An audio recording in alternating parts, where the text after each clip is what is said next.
Good morning, everyone. Let me just get some settings ready.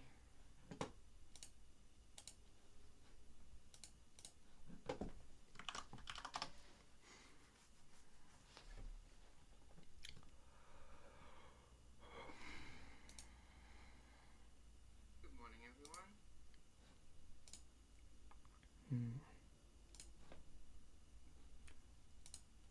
Go here.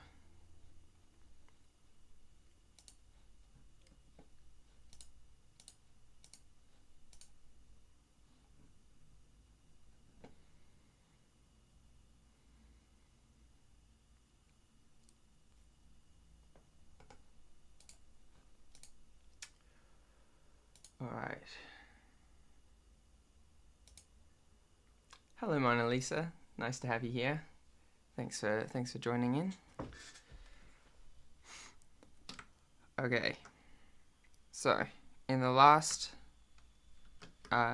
stream, although I guess technically 2 streams ago, but the last stream that we were doing productive things, we made this walk cycle. And today, we're going to animate an actual scene. Now I'm going to open up a new 2D animation window. Alright. So, this is what I'm thinking. Our character kind of looks a bit like a teacher or a professor.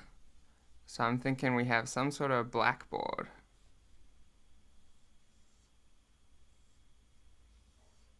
Right? And then meanwhile, our character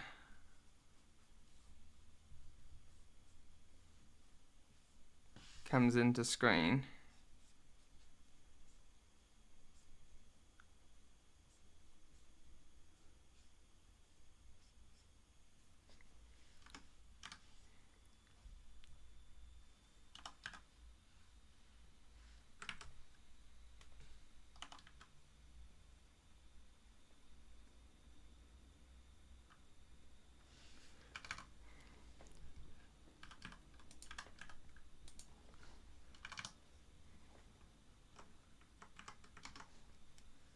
And then he starts to write his name on the board.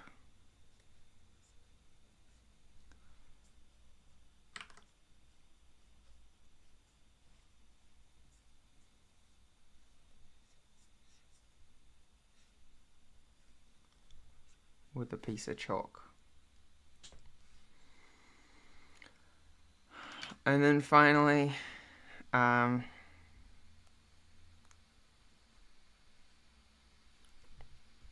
thinking like a crumpled up bit of paper comes in, hits him on the head, and he spins around.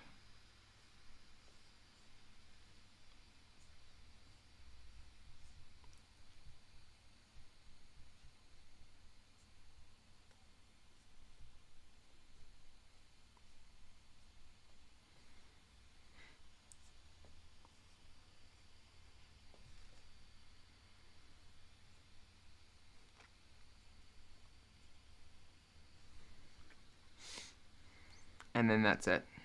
That's just a real simple animation that shows off our character's ability to turn.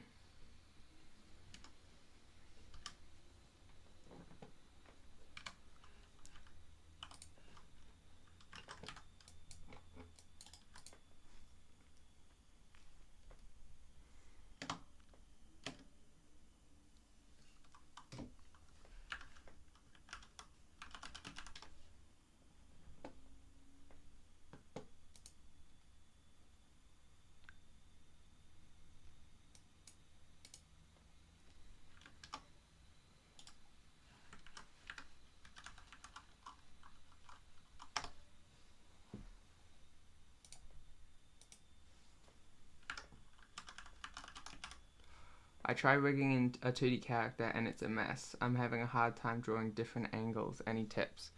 So with different angles, I would definitely say create a like a turnaround sheet.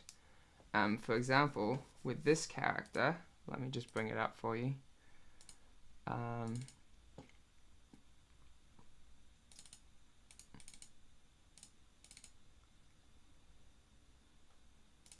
Is this it? Yeah. So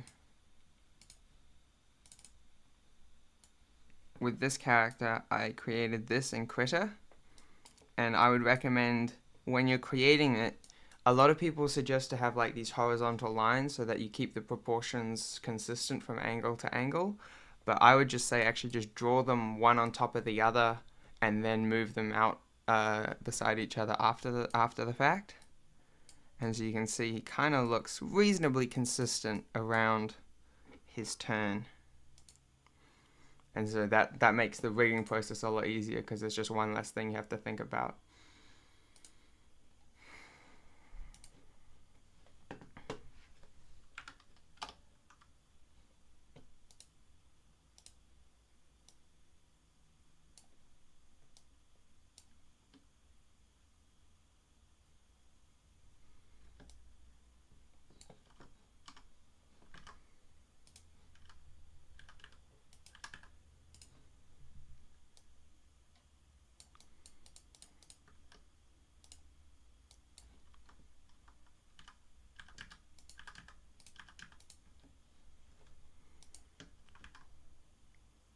Alright, so that's our very simple animatic right there.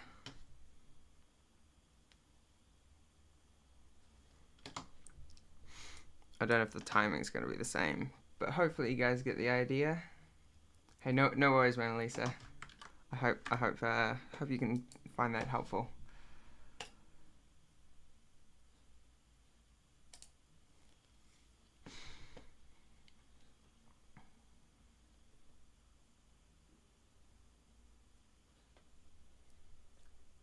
You know, actually, I think before we get into animation,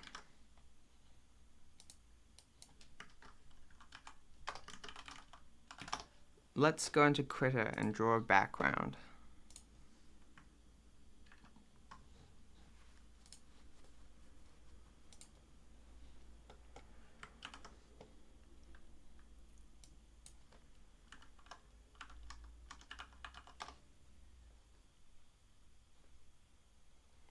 Actually, let's go double 1920 by 1080, or 1.5 times.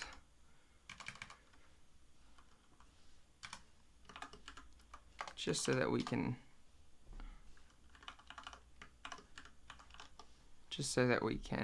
choose to zoom in a little bit if we want to. Alright, I'm going to look up some images of a classroom with a blackboard.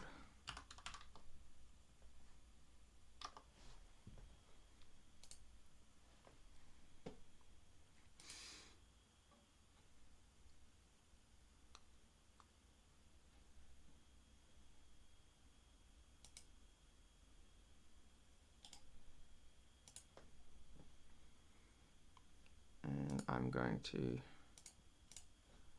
open up BREF, which is, if you've ever used PureRef, it's like an open source alternative. I'm just going to paste this one in. That looks good. Let's find another one.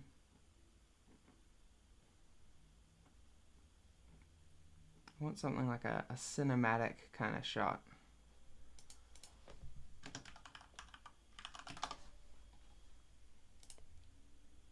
Yeah, that looks good.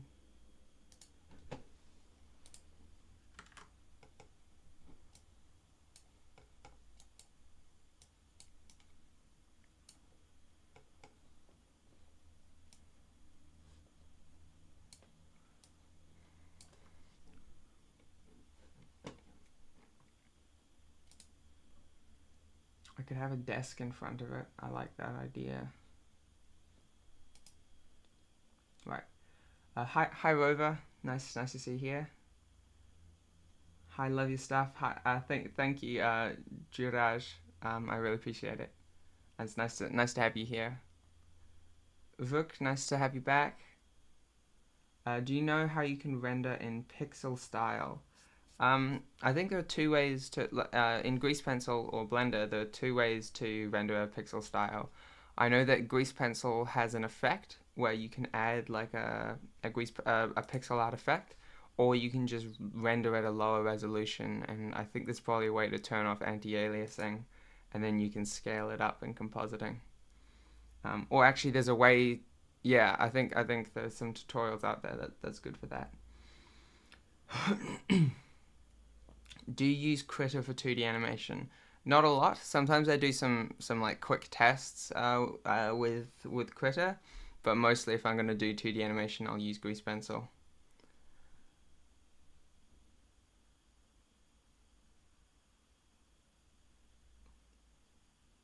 Amber Reference, nice to have you back. Hello. All right.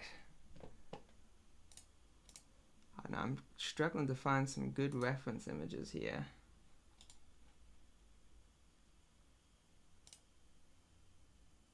I like the lighting in some of these though.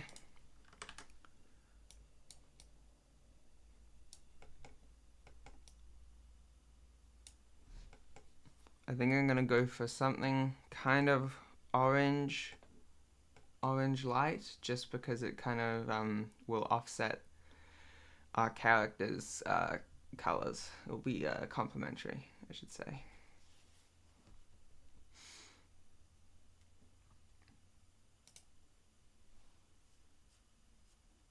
Alright, that's probably enough reference images for now. Because right now I just need to start drawing. Oh, it just disappeared. Hang on. Let me just set this on view, always in front, always on top. There we go.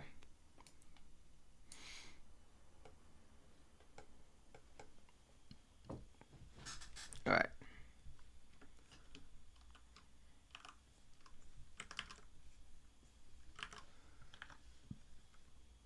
Okay, here we go.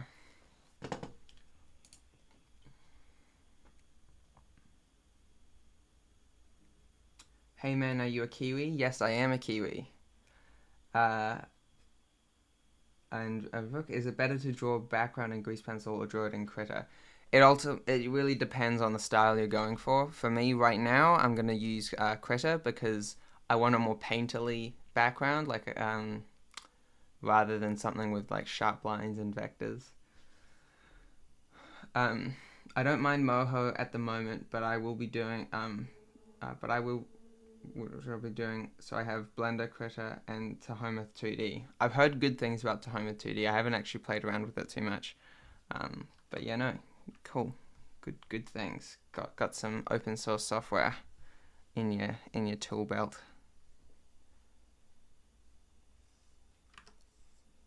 Okay, I'm thinking we need some sort of whiteboard, blackboard, I should say.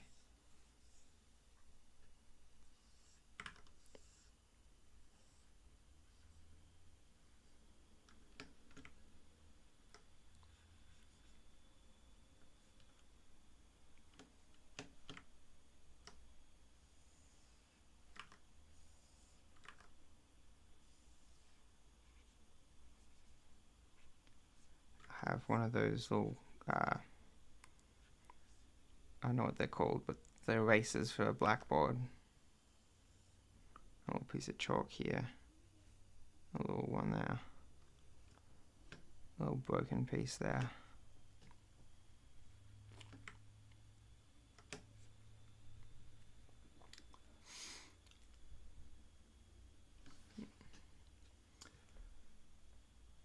OpenToonz and Tahoma 2D are both great with texture and vector brushes, at least from my experience. Okay, good to know. I haven't looked at a lot of textured brushes in OpenToonz, but I hear it's good. And I know what's good about OpenToonz is you can create vector layers and raster layers, so you've got options depending on the style you're going for.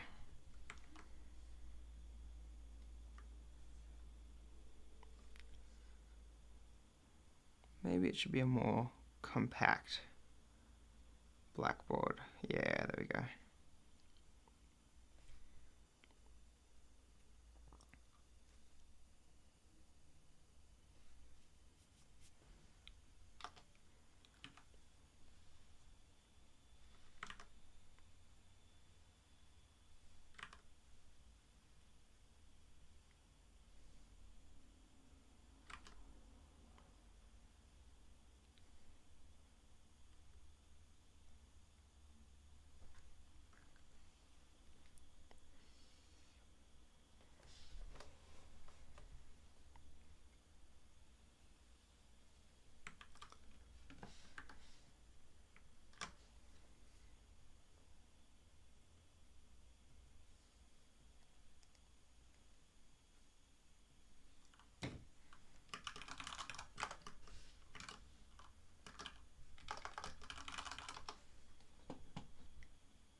Alright.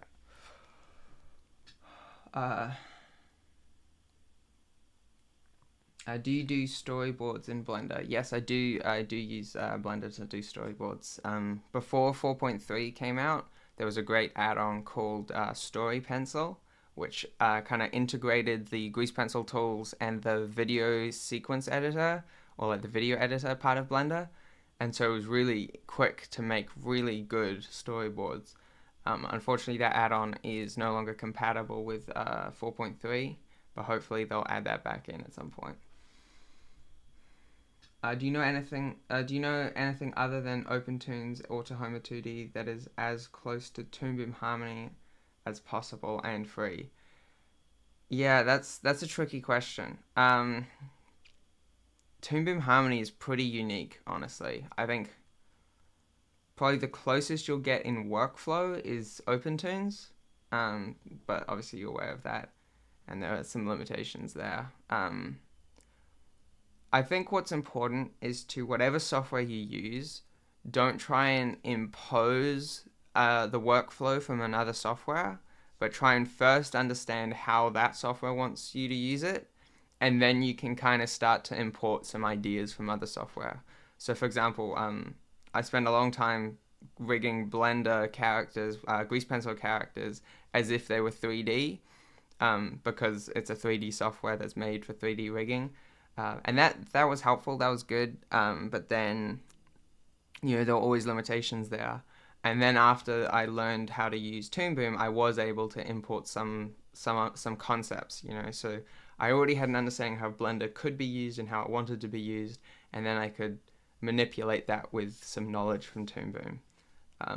For me personally, right now, I would say Blender is probably the closest thing to Toon Boom, but don't go into it thinking it's going to act just like Toon Boom. Sup from Auckland. I've been having some issues with 4.3. I use Grease Pencil for vector line art. Do you use Grease Pencil Transform add-on? I don't think I've heard of the Grease Pencil Transform add-on, but if you mean like the Grease Pencil tools and then you got the box select thing and box deform, I have been using that, yeah. So if you mean a different add-on though, I don't know exactly what that might be.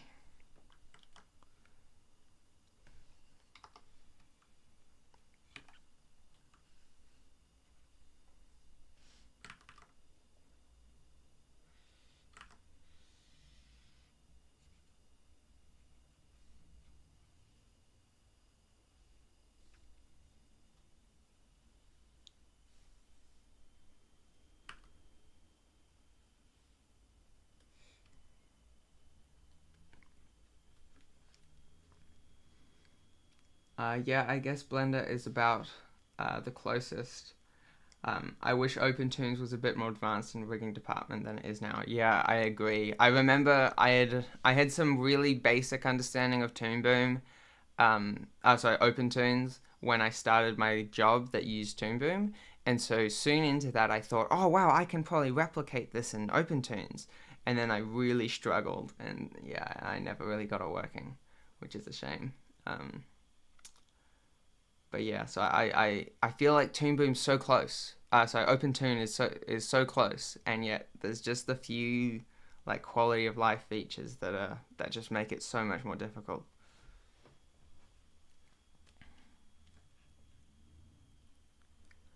Okay. And now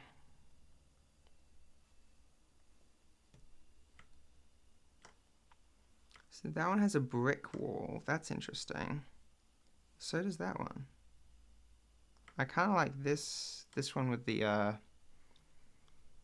like the shelves under it. I think I'm gonna go for like I don't know how to describe it, but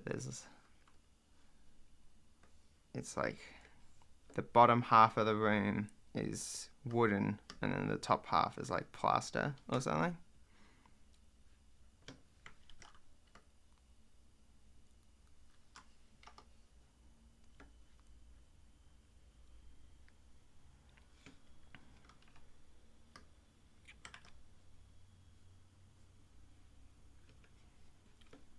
So would that look like maybe this? Whoa, that's a bit much with the opacity. Something like that.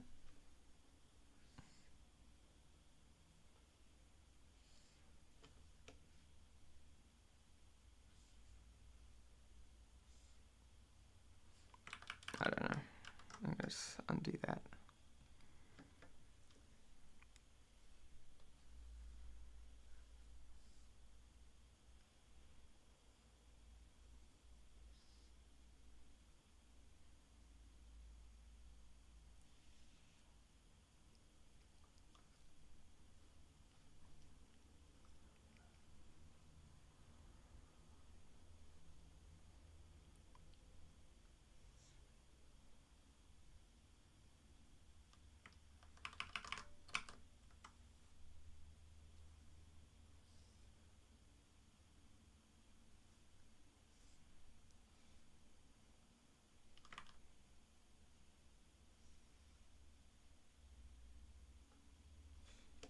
So that's going to be the lighting from a window.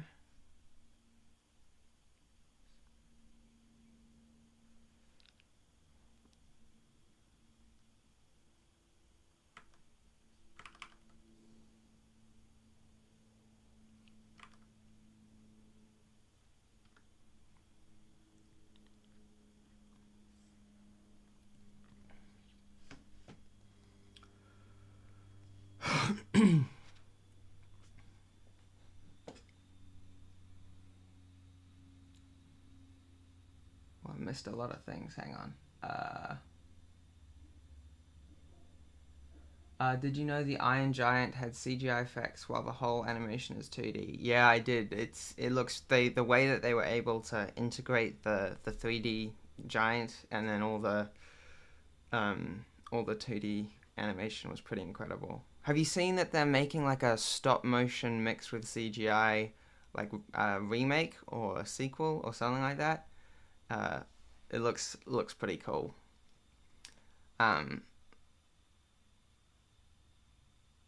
It's by called GP Pencil Draw Transform. Oh, okay, it's one you buy called Grease Pencil Draw Transform, and allows extending, smoothing, and blending strokes in draw mode without going into edit mode. That's interesting. No, I haven't heard of that one. I don't use it, but yeah, no, that sounds cool. Has that been causing issues with 4.3? A lot of add-ons seem to. There's like a delay between when a new release comes out and then when all the add-ons start to support it again. Alright. OpenToons is really more for frame by frame or digital coloring, which Ghibli used it which Ghibli used it for with another software from the same team that could convert 2D pencil animation to digital and then be colored in. Yeah, exactly. It's really not for rigging. And any rigging that it does do, it's more like for environmental movement. Like if a tree's waving in the background, it's like, oh, actually, we don't want to paint that frame by frame. Let's just have some sort of deformation on that, without really thinking, oh, people are going to want to use this for their characters. Have you ever by chance messed with EXPR inside Krita? No. What's that? That sounds interesting. Do you know any free brushes that I can download compatible for Blender 4.3? I'm not super familiar with the brushes, but I know that the Blender team has just released some sort of tool that allows you to create custom brushes, and I think that they're making their own brushes as well, using the new geometry node setup. So you might want to look into that. Basically, paper animation converted into digital vector and then colored in OpenToons. Yeah, exactly. Krita is possibly the most powerful open source art software. Yeah, in 2D. I want to cancel. Hang on. I think I accidentally almost blocked you. Sorry about that. Critter's, yeah, so I agree about Critter. I think Blender kind of fills in any gaps that Critter has.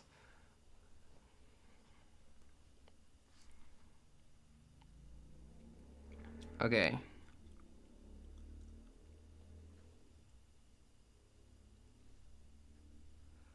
I'm gonna start painting this in.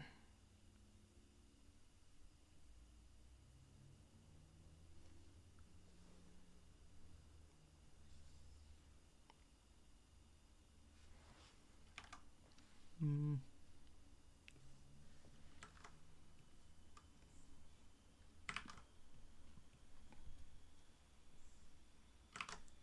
In fact, I'm gonna do, I'm gonna fill in the whole background with orange. And then that'll be like an underpainting. So that when I go here,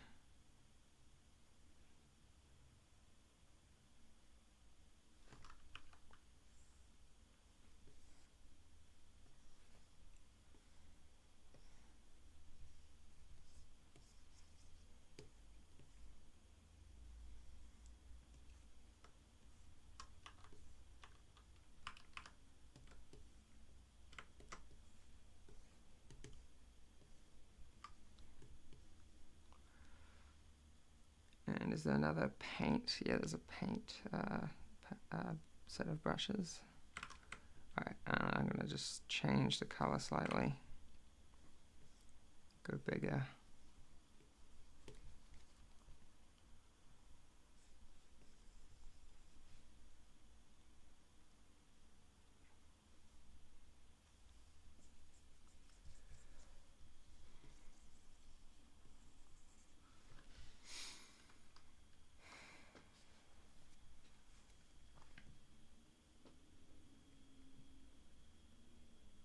I don't use Critter. Why is it so good? It's hard to put a finger on it, but it's just a really powerful art program. It's great with animation, great with mainly just painting. Like if you're a 2D artist and you want to do illustrations, Critter is probably one of the best tools out there for it, and it's free and open source, which is great. SEXPR, yeah, SEEXPR is something like simplified programming language by Disney for artists. Can be used for computing, shading, 3D geometry, and such, depending on the DCC it's used and what support does DCC allow. Right, that's really interesting. Yeah, no, I haven't touched that. But no, that sounds cool. And Tartaletica. Sorry about the pronunciation there. Love your content. Like, thumbs up, thumbs up. Thank you. I appreciate it. And it's so nice to have you here live.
Cool, I'll give it a try.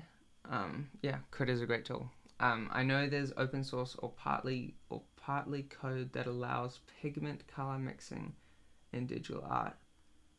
But I think because of different licenses, it can't work with Krita, which is unfortunate. That is unfortunate. That would be really cool.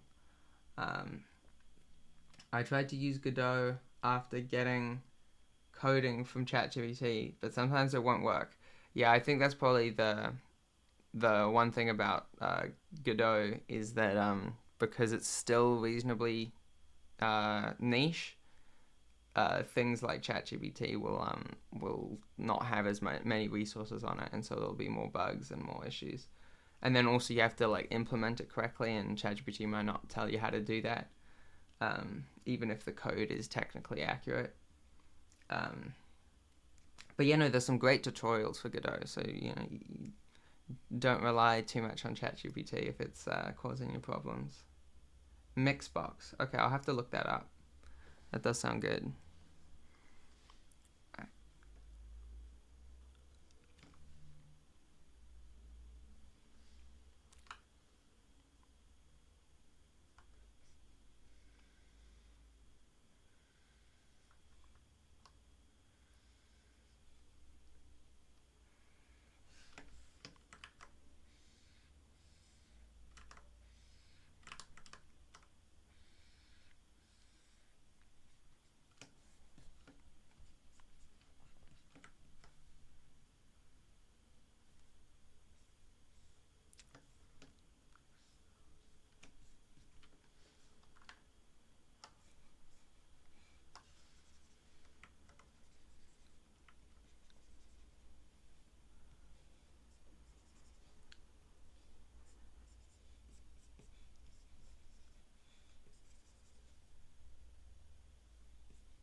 By the way, if you use Discord and want to get a bit more into Blender storyboarding community, I'd recommend joining Spitfire Storyboards Discord server. Lots of cool people there. Okay, good to know. That's yeah, that sounds actually really good. Spitfire. Hang on. Let me just note that down.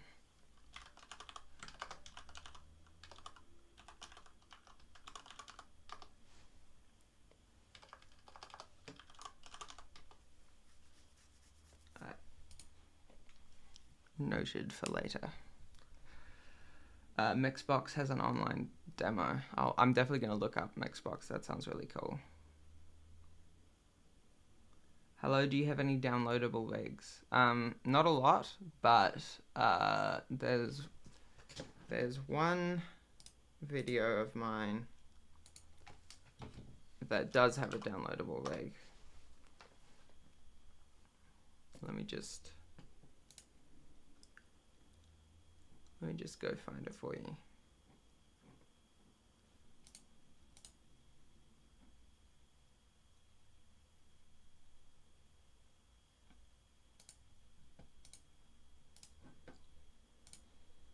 All right. At Bitter Biscuits.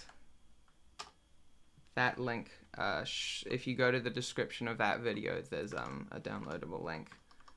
For the rig, but also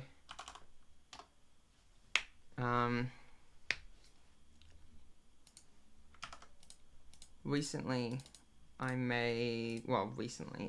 I made an add-on for Blender to help with rigging, and there's some built-in like demo projects there that have some. So that link will also give you some some of my rigs. Spitfire style of storyboarding in 3D is great. Yeah, that sounds really cool. I'm looking forward to seeing some of that.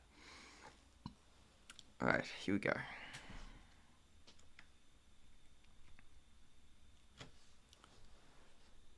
I'm just gonna add a new layer for now. What happens when I turn this off?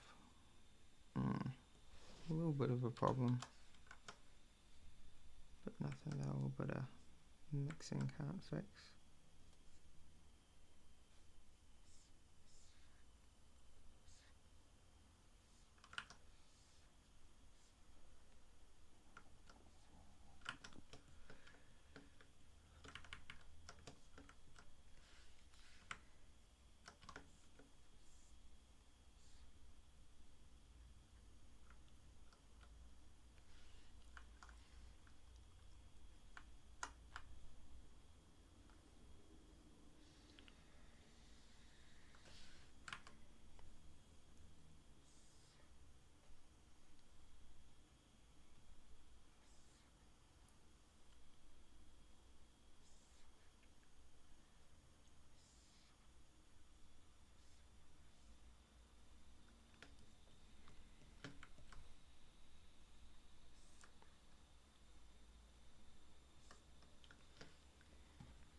Okay.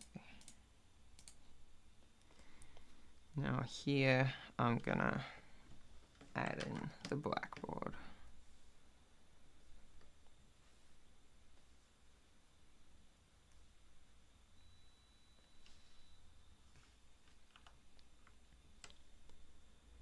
Now again, I'm gonna add in first an underpainting, I should say.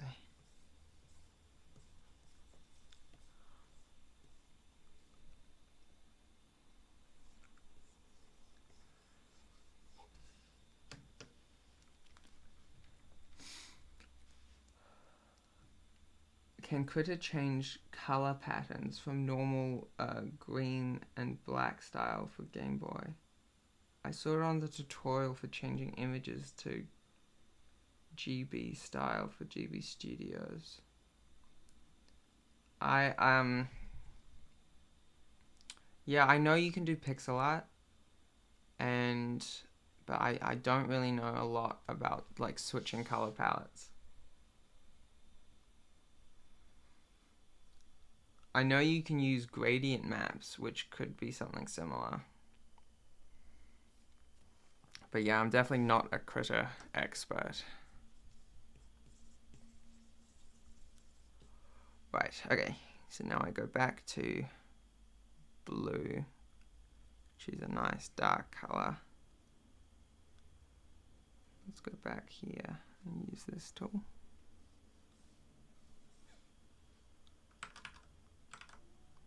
No, this one. Perfect.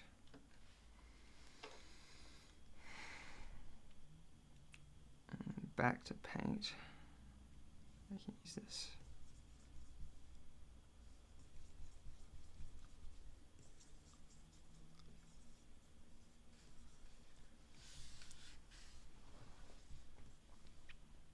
And then I'm just going to add a little bit of a brighter color in the middle with the help of some various brushes and some blending as well.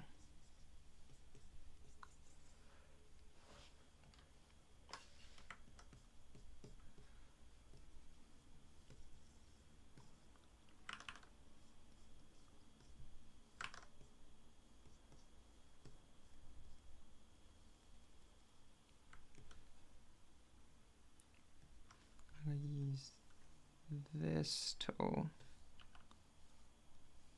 just to blend some stuff out a little bit.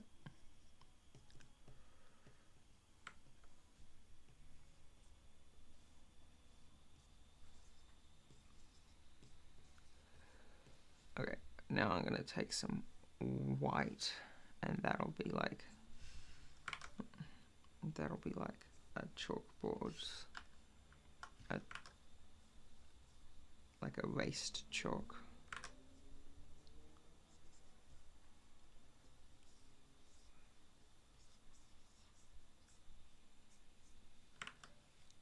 And I'm going to use, nope, I'm going to use a blending brush to just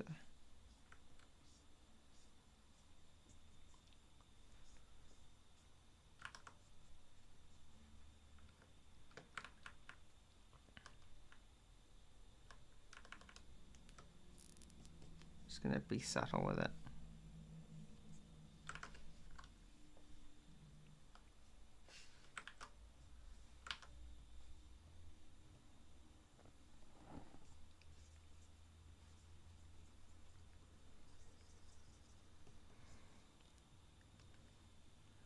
Also going to add a new layer with some like f of x equals y and that sort of thing. And if a squared plus b squared equals c squared. What's another equation? E equals mc squared.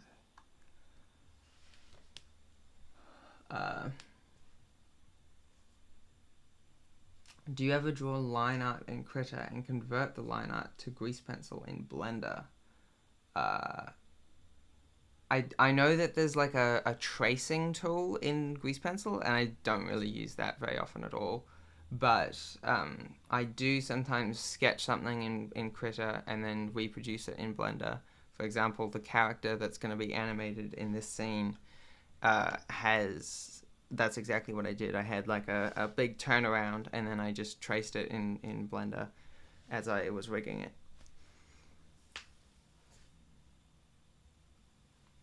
One main advantage to cutout animation poly has over frame by frame textures. Yeah, that's true. Yeah, I think so. Like on one hand, it's textures can be a real pain with cutout animation, but it definitely makes it less time consuming if you can get it to look right. Right, so now that I've written all these equations, I'm going to erase them.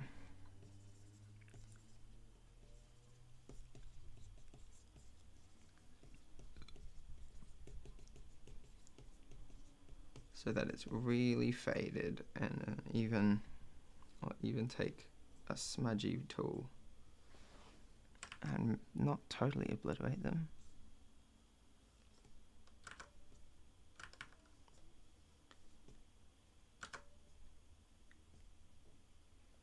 Alright, that's probably good.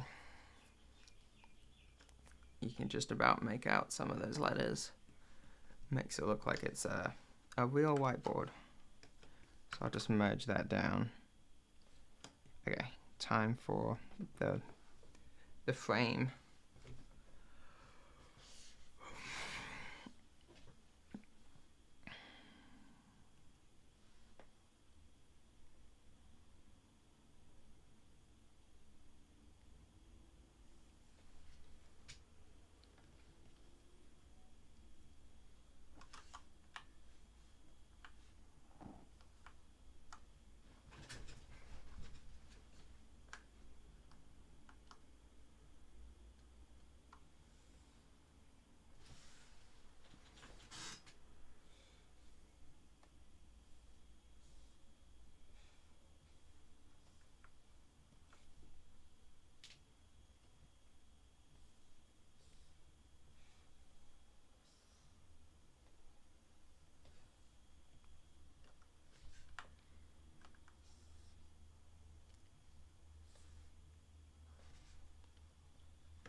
Have you ever come across issues with too many vertices on line art, and do you do anything to keep the vertices quite even and clean?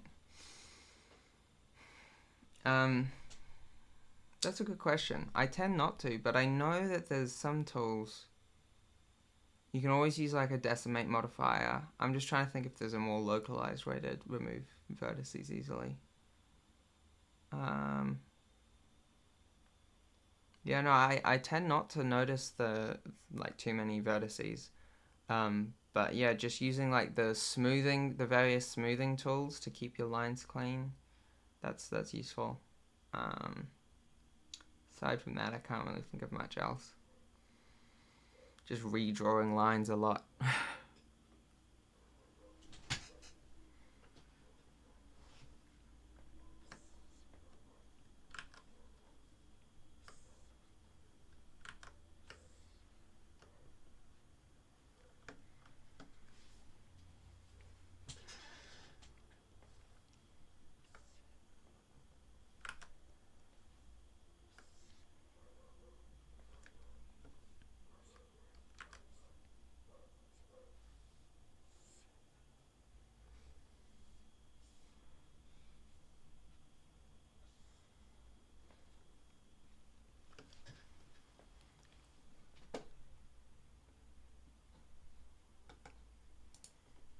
Okay.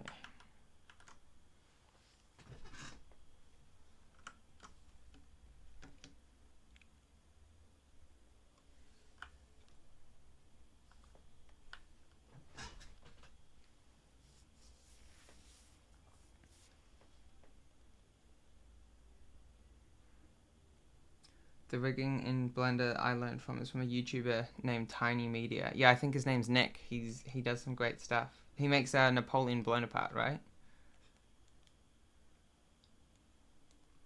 Yeah. He does some cool stuff.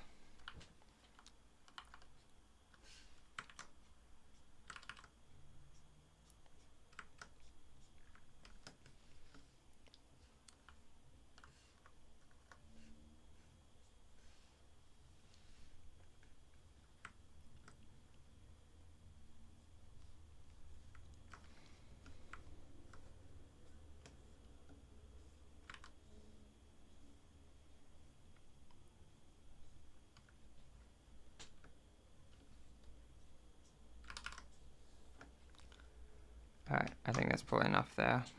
I'm going to try and add the lighting now. Does anyone know what would be the best blend mode to do this with?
Would it be screen?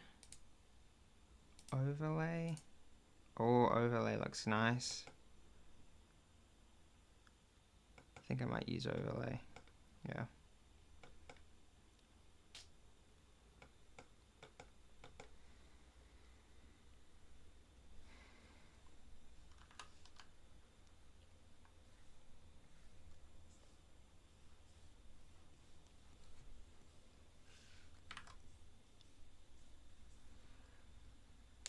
And then I'm going to add another overlay layer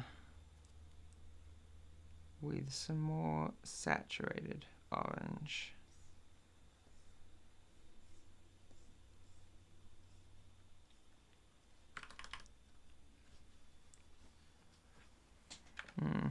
Maybe actually I just duplicate this one Wow, that's intense. And then I just need to increase the red channel. What happens when it's just in normal mode? Yeah, I'm just gonna fill it in with some more saturated tones.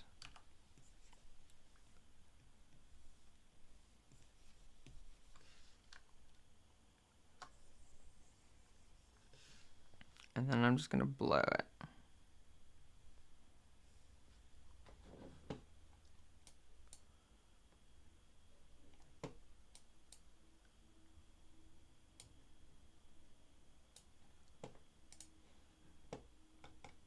Oh, I still had the alpha lock.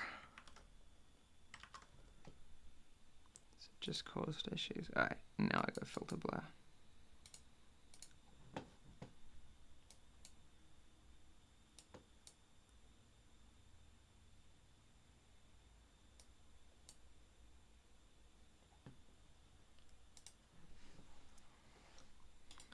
And can I do an inner glow that's like eraser mode?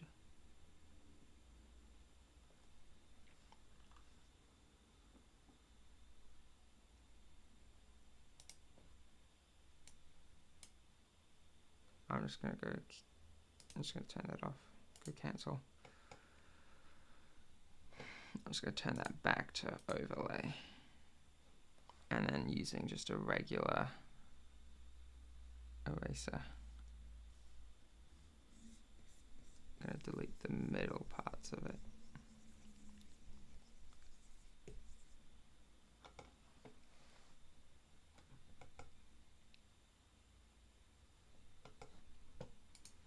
And then with this guy, I'm gonna take some sort of brush, and then on normal mode, and I go to this, I'm just gonna select that color, and back to overlay, turn that back on.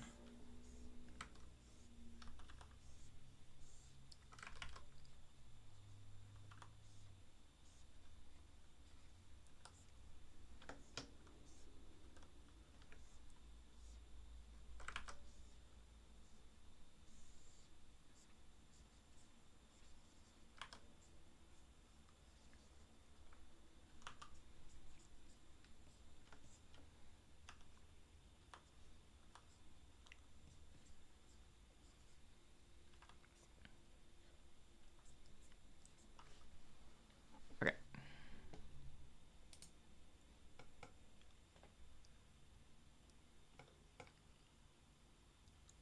Ah, that's the other thing I was gonna do. I was gonna add like a desk in front.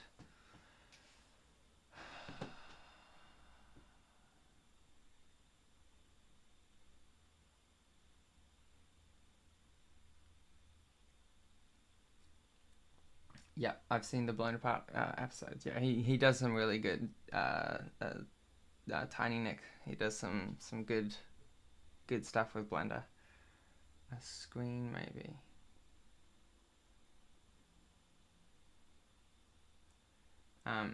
Did you work on Bad Jelly? I know a few guys there. Did they let you use Blender? Yes and yes. So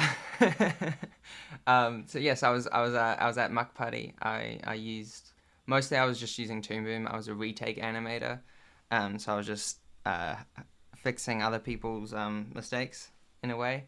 But then yes, I did get to use Blender a couple of times. For example, in episode 13, I got to do some 3D physics simulations with Blender because nobody else knew how to get the chains that were holding Bad Jelly's castle to fall away. Yeah. With screen, you pick a color, then turn down the opacity. Oh yeah, I see. That's what you meant by maybe screen. Yeah. I was asking about the blending mode. Yeah, I tried screen. I think overlay looks better. Oh, I see, and turn down the opacity. Let me try. Screen, opacity. I think it looks a little too washed out, you know? I'm gonna go back to overlay. Or maybe hard light? No. And maybe again, opacity. No, again, kind of looks washed out. And use overlay again.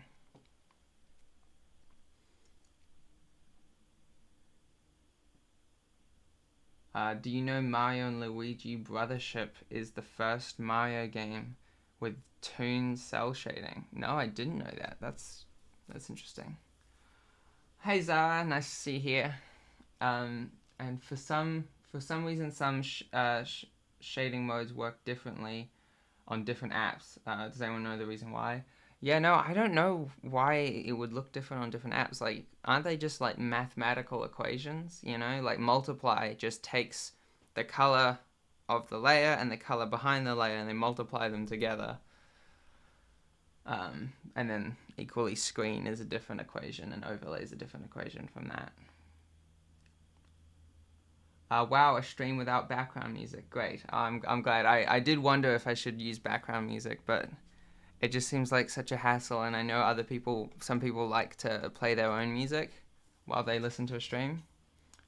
So yeah, no, I've opted to go with no music.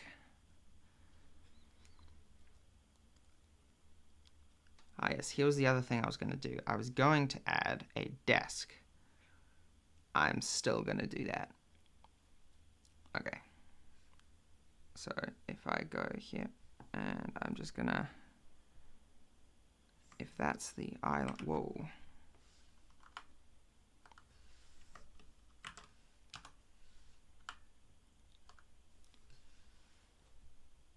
That's eyeline about, maybe that's eyeline. Yeah, that's eyeline. And then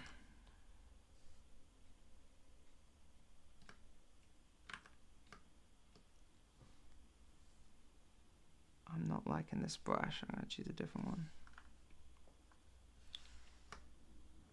All right.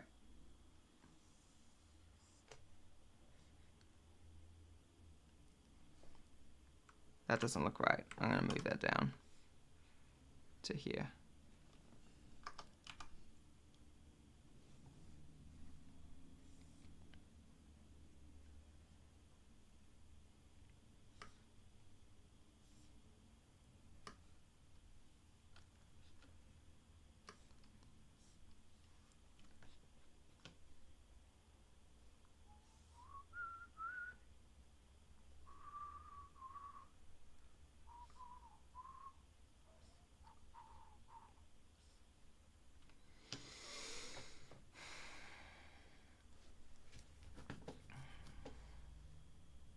Seem to have missed a few things. Let's say we'll do different default opacity. Yeah.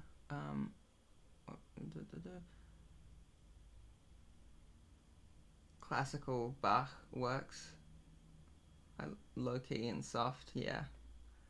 Yeah. But again, like I feel like if you're gonna have music on a stream, it should definitely be nice and soft like Bach. But I feel like, you know, it's even better to just have no music and then individual viewers can choose to play whatever they want. Will there be part of the chair visible if the desk is in front? Yeah, that's the plan. I'm thinking something like this, but we'll get there.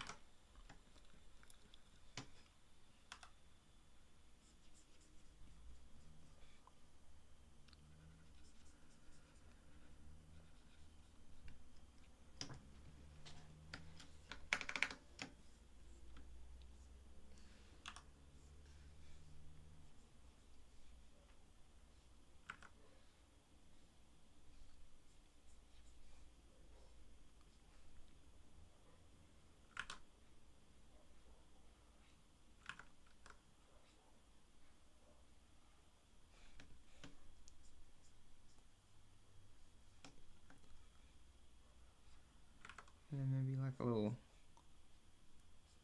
what are those things that go on people's desks that like just has their name on it? What are those things? Just there. And maybe some paper behind the mug. Maybe not. I'll keep it simple. Actually, I'll put some pens in the mug. That'll look nice.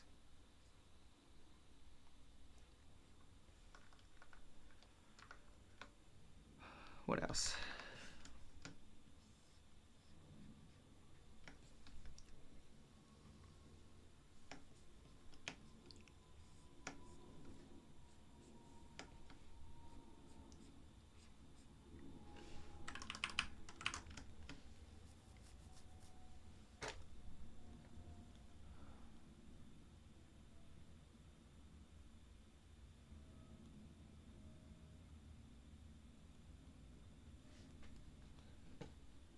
Hang on. I seem to have missed a few things. Did you know after Toy Story, Disney made their first CGI movie? This was not related to Pixar, which is Dinosaur 2000. The characters are CGI and the backgrounds are live action. I think I've heard of Dinosaur, but yeah, no, I don't know if maybe I haven't. Yeah, no, interesting. Comment did age well. What are you working on? At the moment, I've kind of figured out an animation that I'm gonna do with the character that I've been working on my previous streams, and I'm just painting the background. So what he's gonna do is he's gonna walk in and he's gonna start writing his name on the chalkboard, and then someone's gonna throw a crumpled up piece of paper at him, and he's gonna whip around with a dagger eyes.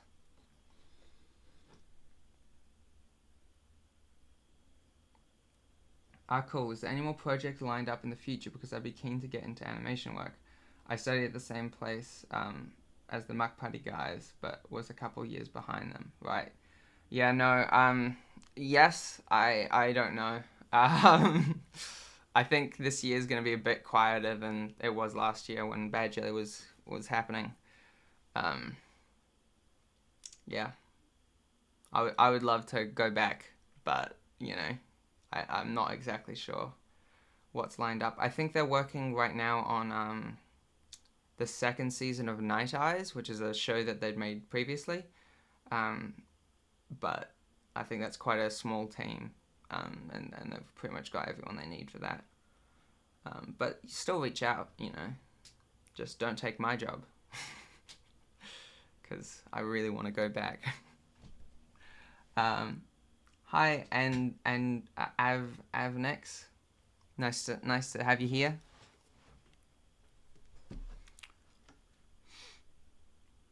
Now I'm wondering if I've got a desk there, that kind of offsets the composition a little bit. And maybe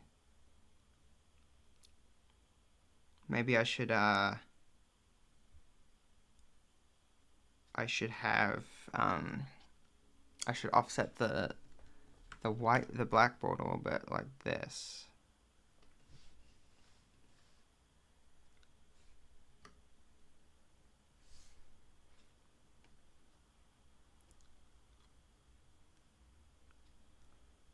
Yeah, I think so. I'll take a little bit of a pain to redo that lighting, but that won't be too bad.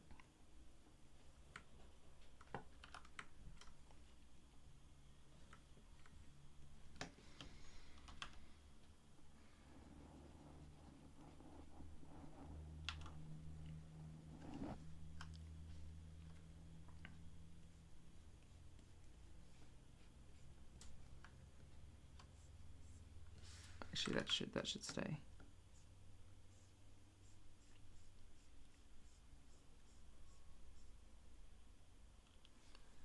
And then hopefully I can just take this and transform that over.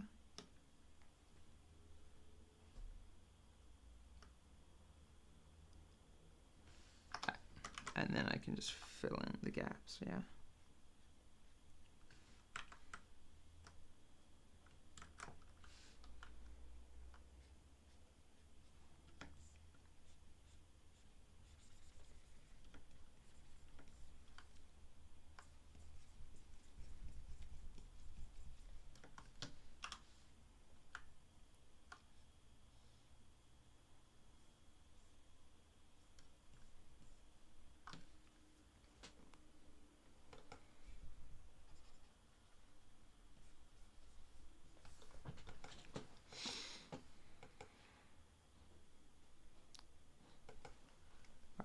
And then I just need to put this up a bit.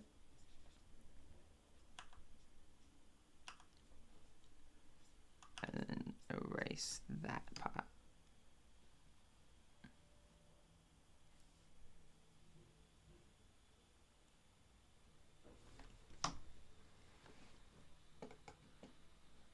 And then I can put the opacity back up, put it back to overlay. There we go.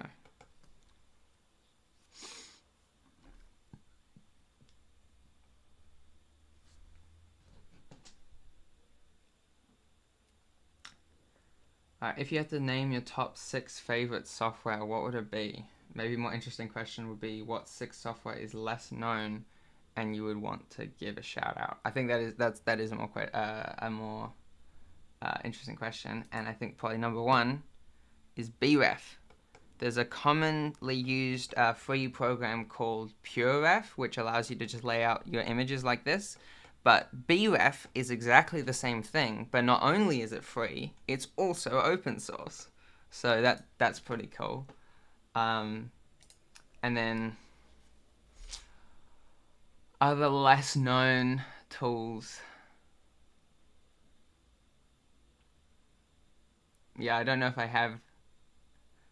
I would say Blender, which obviously is not uncommon to use, but I would say the video editor has been getting a lot better lately. So within Blender, you can edit videos, and that's how I make my YouTube videos, and I think that's been pretty good. What else?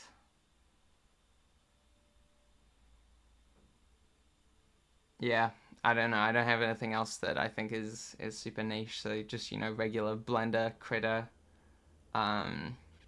Godot. Godot's a lot of fun. LibreOffice. Don't use Word. Don't use Microsoft Word. Use LibreOffice. Because it's open source. It's a tough industry, especially here in New Zealand. I found illustrating to be easier to survive off, but I miss working communally with other animators. Yeah, I've really enjoyed working in a team. It was so much fun.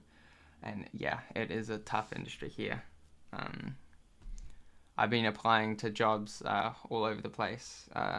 What's really annoying is it feels like even like when I apply to jobs in Australia, it feels like they figure out that you live in New Zealand and they just write you off.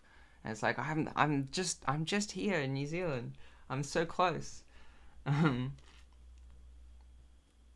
Does anyone know how to turn a PNG of Shrek into a brush in grease pencil? I mean, yeah. I can just quickly show you.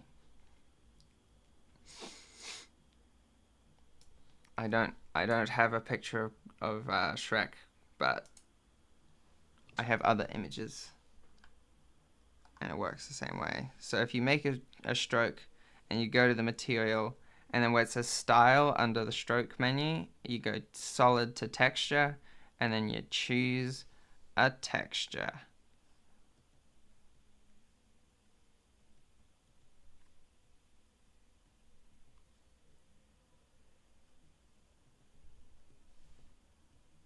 So in this case, I chose a regular brush stroke, and you can see there's some slight texture to it now. But you could choose whatever you want, whatever image you'd like.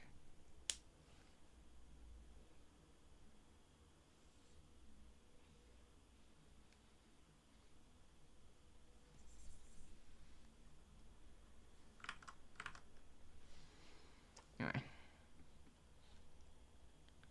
Alright, I'm going to close that.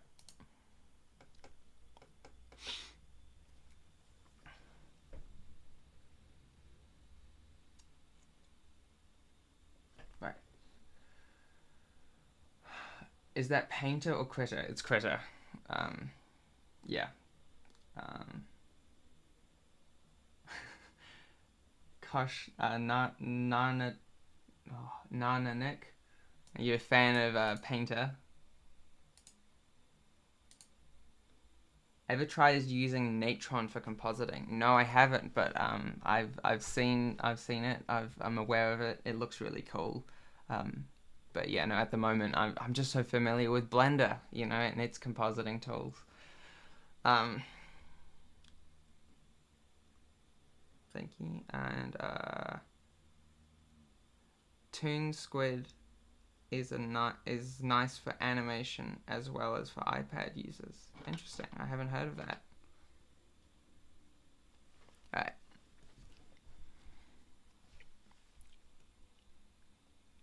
Alright, time to paint this desk. I've been putting it off too long.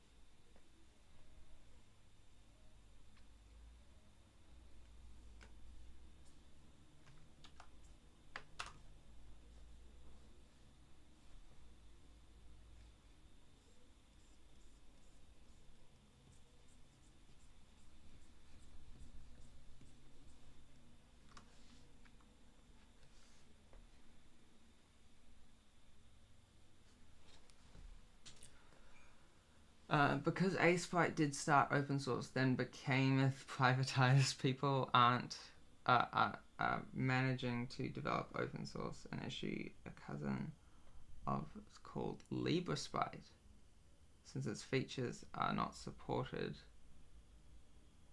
Since its features are not super advanced. Yeah. See, that's interesting. I was under the impression that Sprite was open source, but that if you wanted it for free, you'd have to compile it yourself. But it seems like you're saying it started open source and then became closed source, and people have been using the open source version to develop their own. That's interesting. Okay. I should look into LibreSprite. It looks fun.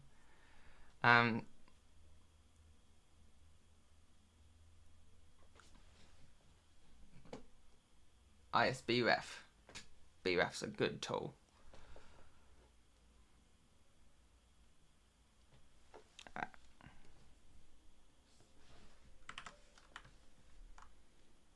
Are you using default critter brushes? I find the selection and range on them to be both amazing and confusing. How familiar are you with them? Yes, I am using the default brushes. I'm also not particularly familiar with them. I kind of just dig around the menus and play with them until I find one that feels right.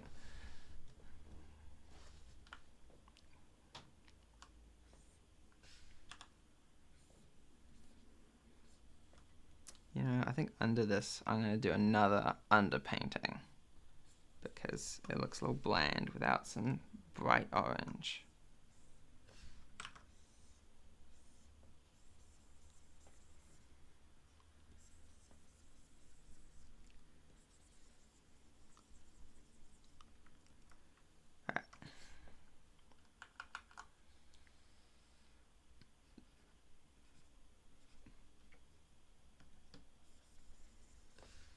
And actually, I'm just gonna go directly to the bright color.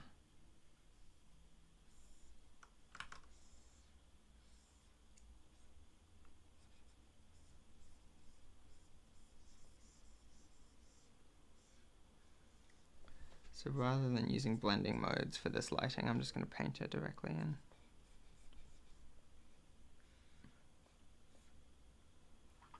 Oh, that was underneath, my bad.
Are you using default critter? Oh yeah, sorry. But modern problem. Uh, do you export elements in different layers as PNGs in Critter to form the foreground and the background? Yeah, that's exactly right. I'm gonna export the various layers as different images, and then in Blender I'll add either. Yeah, I'm probably gonna add image as planes kind of thing.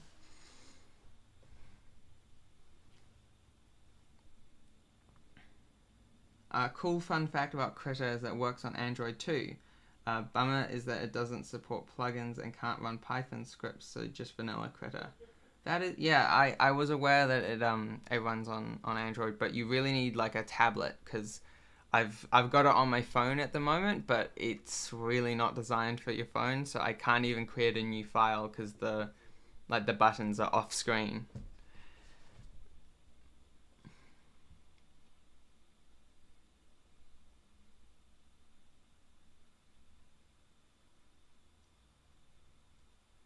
Yeah, so just to answer your question, Rook, yeah, it is.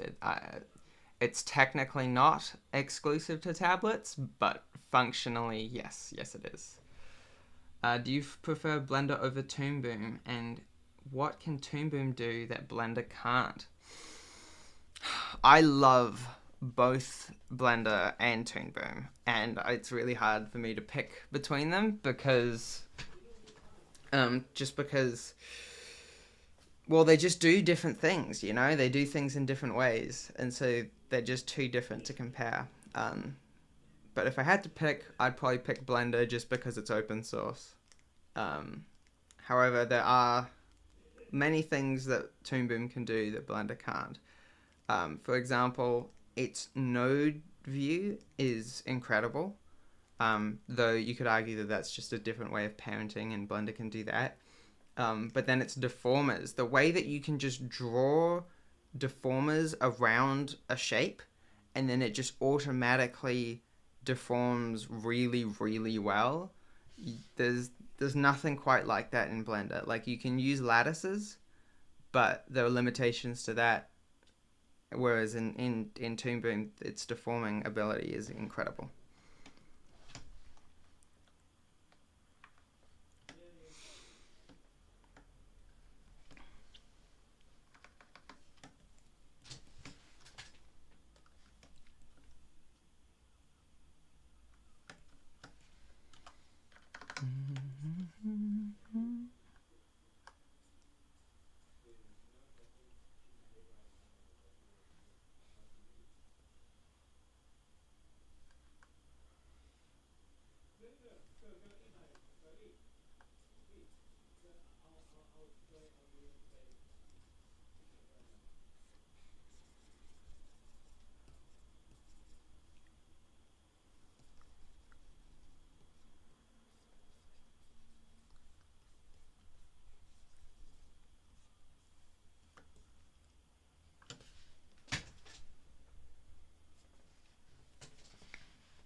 Toon Boom has a much better timeline too.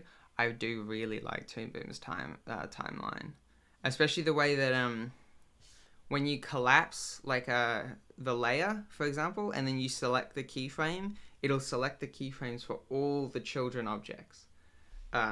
Whereas like in Blender, for example, right now I'm using this system where I copy and paste keyframes to get the turnaround, and I have to copy and paste the bone keyframes and then the keyframes for the objects that attach to those bones. Whereas in Toon Boom, you can just kind of go, oh, I'm going to select this head, and then it'll select all the drawing keyframes, all the peg keyframes, and you can copy and paste that.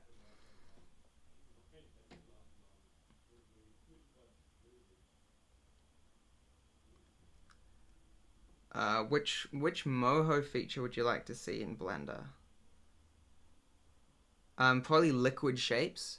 Moho just released recently version 14, and they added a whole bunch of new features, including something called liquid shapes, which is like you add. It's kind of like meta balls, in Moho, but with 2D, and it'd be cool to see something like that in Grease Pencil. I don't think we will, but yeah, it's something cool. Really good for like visual effects and such. Although I guess you could probably emulate that with like compositing. Alright. Toon Boom can do easier animation that's not really doable in Blender, like raster. Yeah, there's not really anything like raster animation in Blender. But I don't really think that's a problem, because you've always got Critter if you want to do raster animation. Or OpenToons, actually. OpenToons is probably better for that. Um, Sucks it has to be so expensive, though. Yeah, I totally agree. I love Toon Boom so much, but the fact that it's not open source and the fact that it's just so expensive and it's licensed, like it's a subscription model rather than like with Moho, for example, you can buy a license and then it's yours forever. But with Toon Boom, you have to pay a monthly or yearly subscription, which sucks. Um,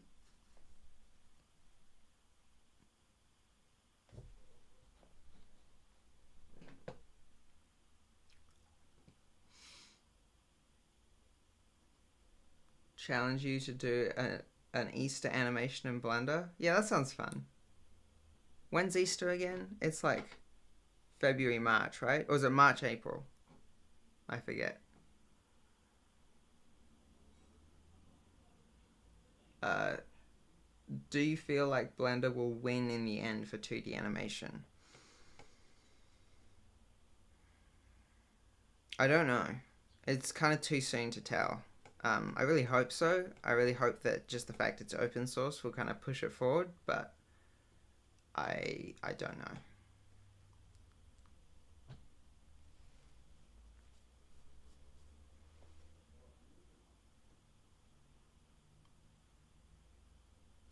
Technically, vast animation could be done in Blender in an unorthodox way by installing UCU Paint, draw on a plane image and create a new layer, draw the image over and over again. Basically only good for stick figures. Yeah, that does sound like a yeah, that does sound like a pain. But yeah, I guess it's technically possible. That's good. Um, Subscription models are worse than one-time purchases, which are worse than free and open source. Totally agree. Couldn't agree more. This year's the 20th of April. Okay, good to know. Yeah, I might do a Christmas animation. Could be sorry, an Easter animation. Could be fun.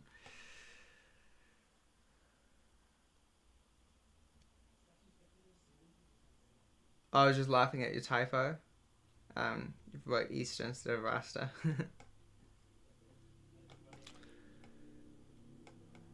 Alright,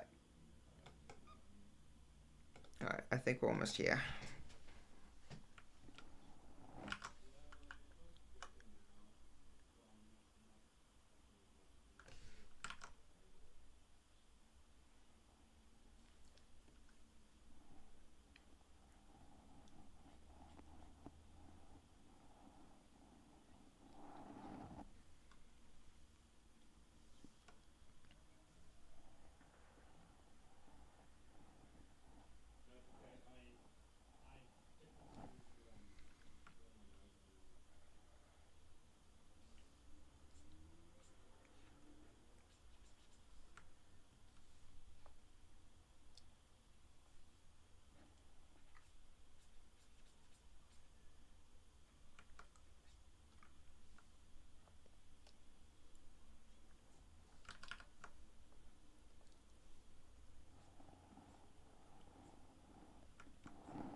Right, now that I've got that, I should have something like this.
Okay.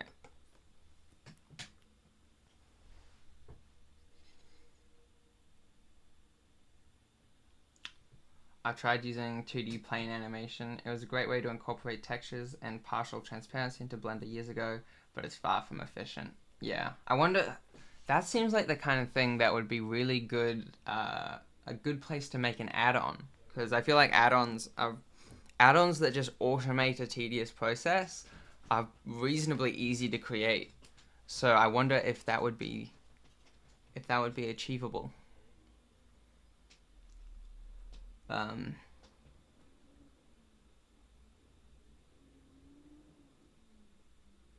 Yeah, but then, like you say, maybe it is better doing raster animation in Krita or something else and then importing it.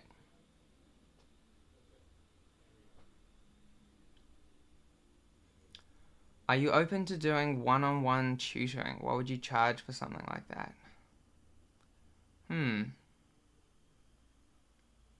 I don't know. I don't know if I. Here's the thing, right? I make tutorials on YouTube, but I've found from personal experience that I'm not necessarily the best at teaching. Like even though I can express myself relatively clearly in a scripted tutorial, when it comes to like actually trying to explain something to an individual, I don't know. I don't know if I could provide value there. Well, I probably could, but I don't know. I it's something to think about. Um, Exactly, and since you can set images to image sequence, you'd start in Blender, move to a raster animation program, and then re-import to Blender. But compositing could work. Yeah, yeah, I think you would be better off just using a different software. I know Toon Boom is industry standard in the West, but what's industry standard in the East? Does anyone know? I don't know if there's a lot of cutout animation in the East, and so people generally do a lot more frame by frame animation. And so there's Open Tunes, and then like Clip Studio Paint. I've heard is really popular in the East. Uh, but I think if an Eastern studio were to create cutout animation, they'd probably still use Toon Boom. Like I heard recently that Rick and Morty is, even though I would call that a Western show, maybe that's just because it's cutout animation. But apparently the studio is based in Japan and they use Toon Boom. Um, Chill to watch though. Yeah. Back at it with the grease pencil. Well, technically I'm in Krita right now, but yes, this is for a grease pencil project. Um,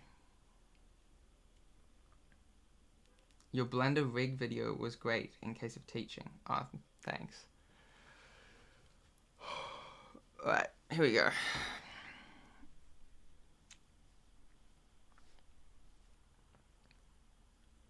What am I doing? Am I almost done? I think I might be. I'm gonna add some like... Oh yes, I need to still add whatever that was. The little thingy. This thing.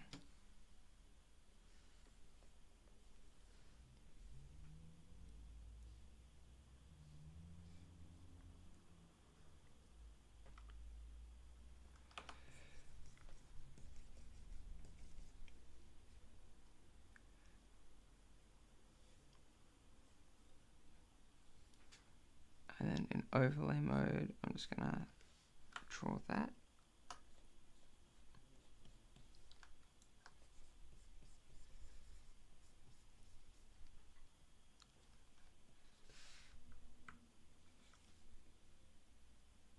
And then back in normal mode, I'm just gonna...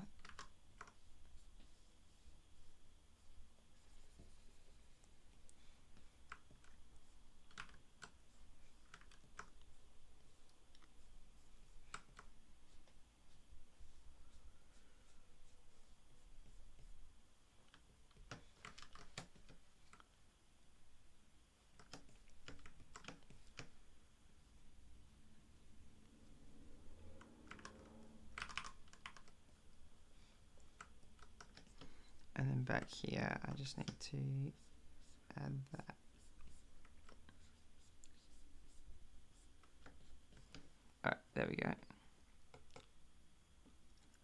Oh yes, and then I was gonna add a chair, wasn't I?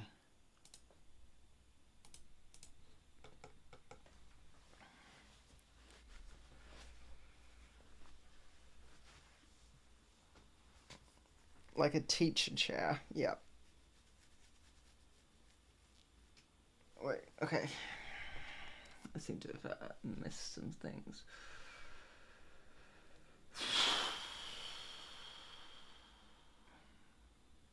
A lot of big Western animated shows are animated in Korea. Yeah, that's true. A lot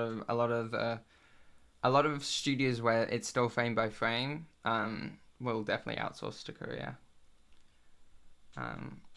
Or Australia. Yeah, a lot of studios working in Australia that are just getting outsourced from like the US and the like. That's why I've been trying to apply for jobs in Australia because it's so close by, but and there's like it's such a huge industry compared to New Zealand. Um, do you have a chair? Do you intend to have a chair poking out from the side, from behind the table? Yeah, yeah. Canada does animate. Canada does animation a lot for American cutout shows. Yes, that's true. I think the thing is, what I've heard is that um, in the US, it's just too expensive to pay animators um, because the cost of living is so much higher. Um, and so they'll hire writers, they'll hire storyboard artists, they'll hire concept artists, but then the moment it gets to animation, they'll go, we'll just send it to Canada, we'll send it to Australia, we'll send it to Korea.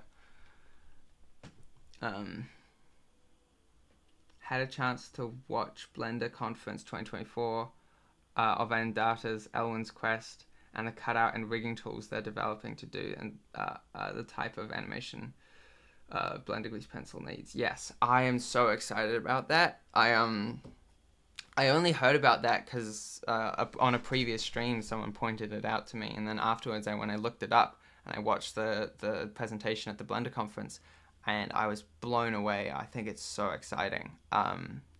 In fact, like just like 2 days ago, they then published a job opening, and I applied for it. I think it would be really cool to work for them, but it's unlikely because it was for a senior position, and I don't think I've got the experience to get hired for a senior position anyway. And also, they speak French, and my French is at an intermediate level, I would say. I'm not convinced that I can speak fluently. Yeah.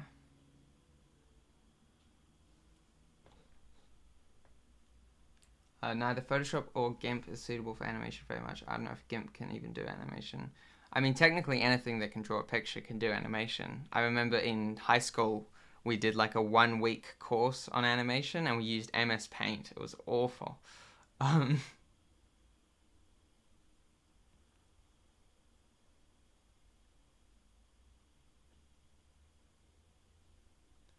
Uh, much. I thought. Hang on.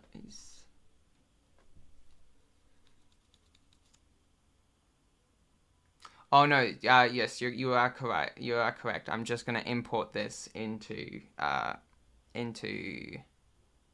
Blender for animation. Like Krita does have some pretty good animation tools, but I'm not great at frame by frame animation. It's not my favorite thing to do. So yeah, no, I'm importing into Blender. We're going to be using the character that I've been rigging over the last few streams.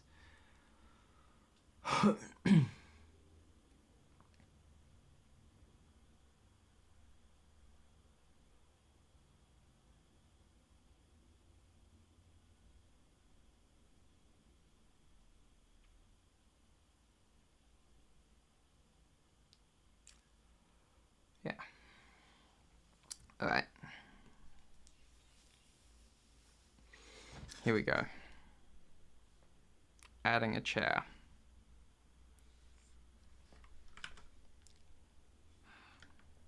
I don't know what a teacher's chair looks like. It's gotta look like something like this, right?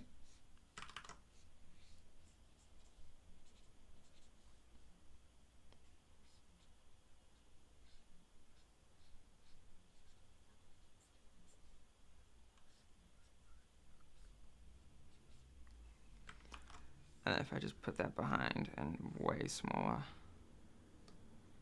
Maybe it could even, yeah, I could even cover up some of the blackboard like that. Hey, I think that looks alright.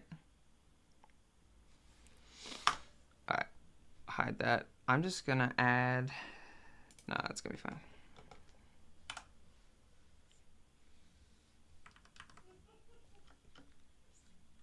Now I'm gonna use a different brush.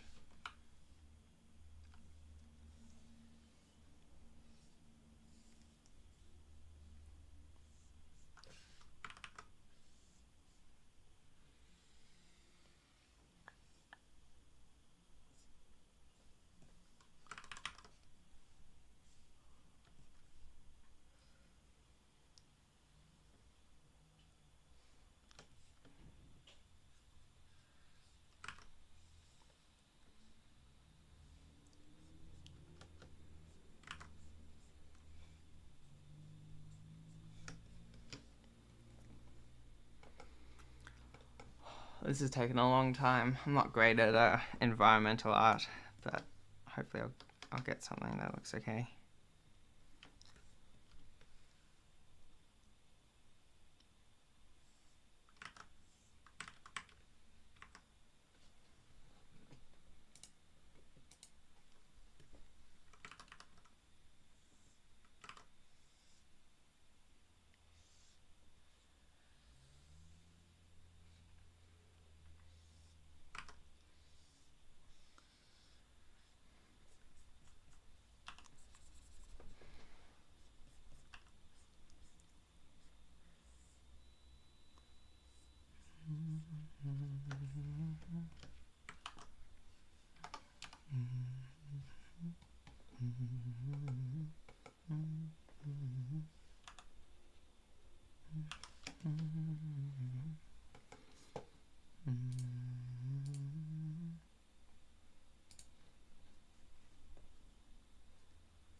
Oh.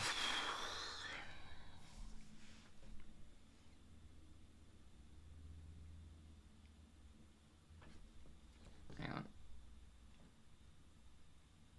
Canadian branch of Disney, FIR TV shows literally animated entirely in the entirety of Moana 2, which made $1 billion. $1 billion, wow. While they got TV show payments because Disney ordered a TV show and then re-edited episodes into a movie. Yeah. Yeah, I heard about how it was going to be a TV show and then it got remade into a movie. Apparently, I haven't seen the movie, but I heard an interview with Rose Matafeo, who's one of the characters, and apparently, she when Moana 2 was announced, like long after she had finished working on it as a voice actor, she had to call her agent and she was like, "Is this the thing that I worked on?" Because she was like, "I was told we were making a TV show." And yeah, interesting. The same thing happened with Megamind too. So sad, you know. Are you jumping into Blender today? I hope so. I was in Blender earlier and I came up with like a little plan. I'll just open it up now actually.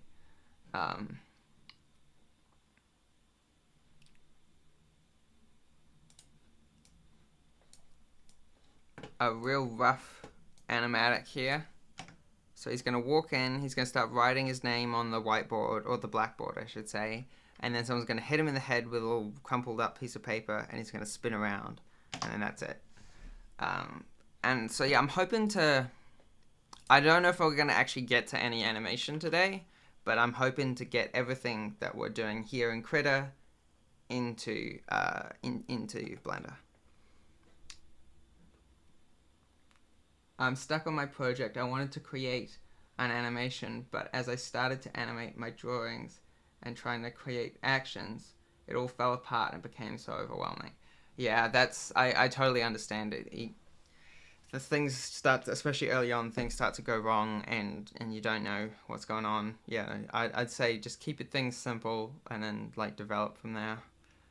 Um, I really like this. I think it looks great. Also, I love the way you use colors. That's a skill I really lack of as of now. Oh, thank you. That means a lot to me because in the past, colors have not been a strong suit of mine. So I'm glad that you like it. I'm really happy with how it's coming out as well. Sketchy Squirrel, do you usually prefer to work in silence? Yeah, I guess like if I wasn't streaming, if I wasn't streaming, I don't know if I would be working on this, honestly. Like, I know I kind of need to. I want to make this tutorial that I'm working on, but I don't know if I don't know if I would be. So I'm glad that I'm streaming. But if I were working on it and I wasn't streaming, I probably would be just sitting in silence. Maybe I'd have some music on, or depending on how tedious the task I'm currently doing is, I might be watching YouTube as well. But for things like this, I'd probably be too focused in for watching things on the side. All right.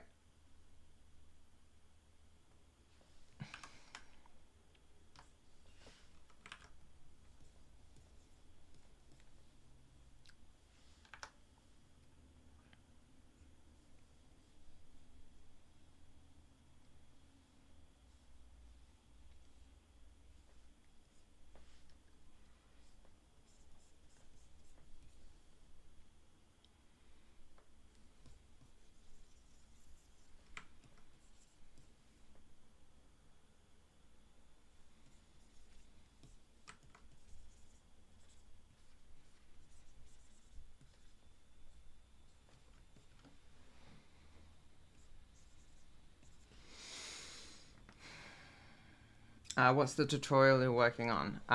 I just finished rigging a character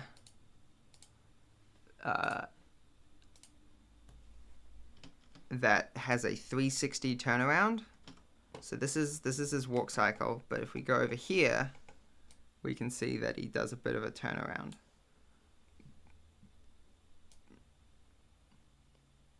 And so yeah, that's the topic of the tutorial.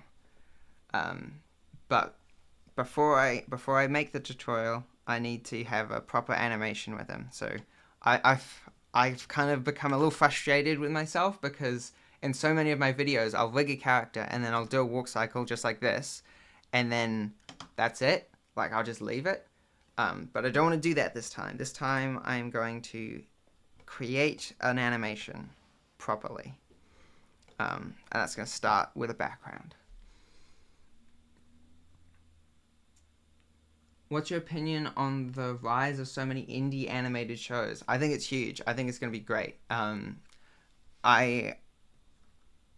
think animation is getting easier and easier. Okay,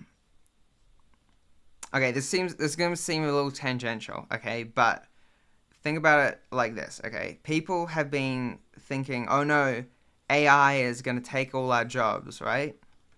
But the truth is, automation has been taking our jobs for years.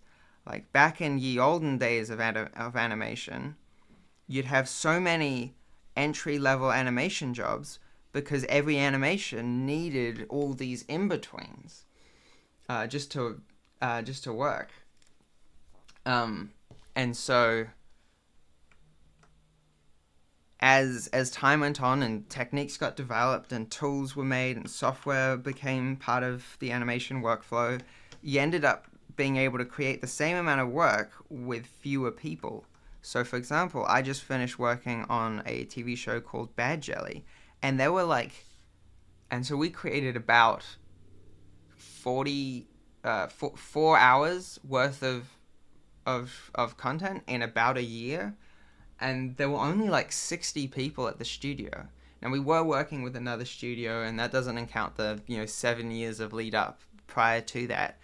But we were able to make a TV show, and a single animator could create a whole about a minute of animation in about 4 weeks without anyone else doing in-betweens or anything like that. And so automation's already been taking our jobs, right? So I think this is where indie animation is going to really save the day, because with indie animation, it just increases the amount of projects being made in response to the automation. That means that there's fewer positions per project, you know? Walk cycle is smooth. Thank you, I appreciate it. And the orangish red is so vibrant and beautiful. Thank you. This is actually an underpainting. I'm gonna actually go over it with other colors. This is just gonna be like the base, so that it hopefully some of it will kind of shine through the painting.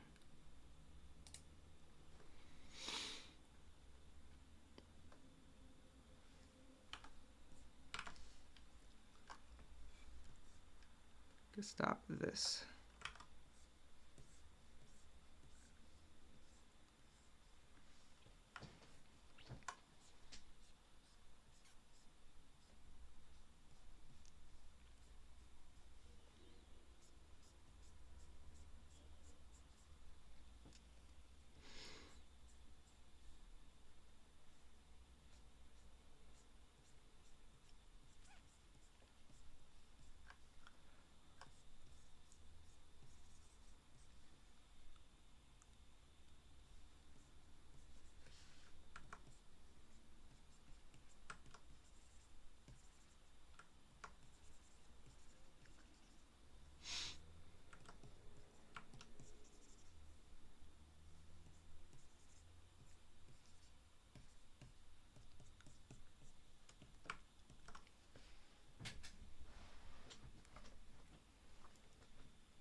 Yeah, maybe it does seem to clash a bit with the chalkboard. I'm gonna Control U, try and shift the hue maybe.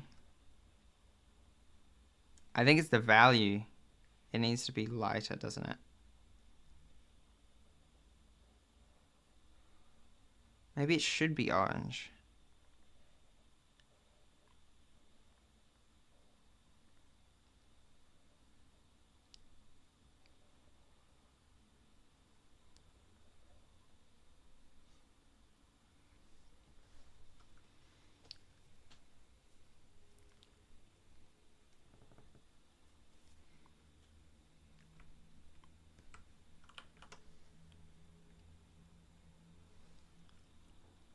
Could take the red up a bit. And the saturation.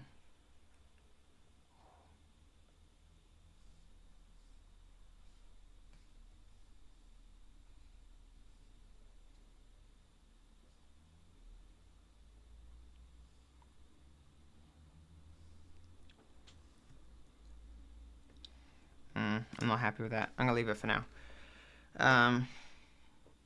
No, that's the last thing I need to do. I need to figure out what color it needs to be.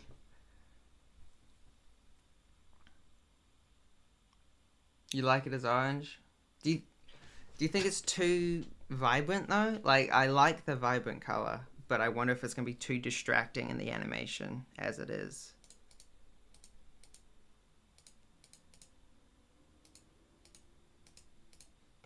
You know?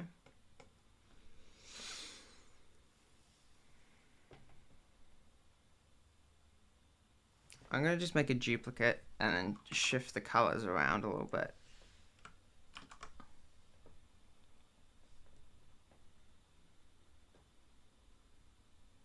Make it a bit darker, reduce the saturation a bit. Make it darker again.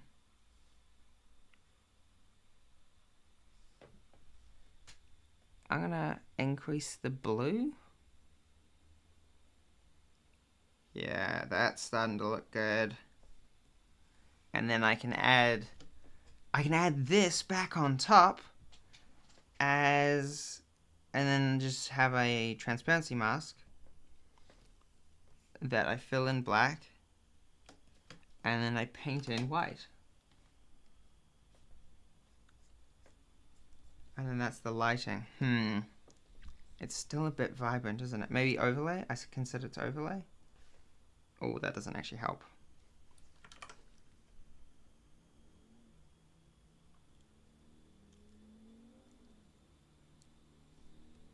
Alright, that should be good.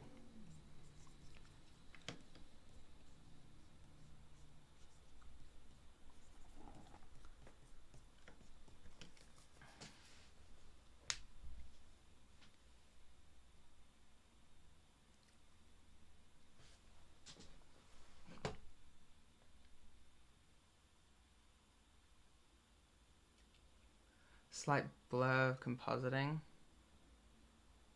and desaturating compositing. Yeah. Kid Cosmic, a Netflix show from a few years ago, was animated, I think, on every third frame.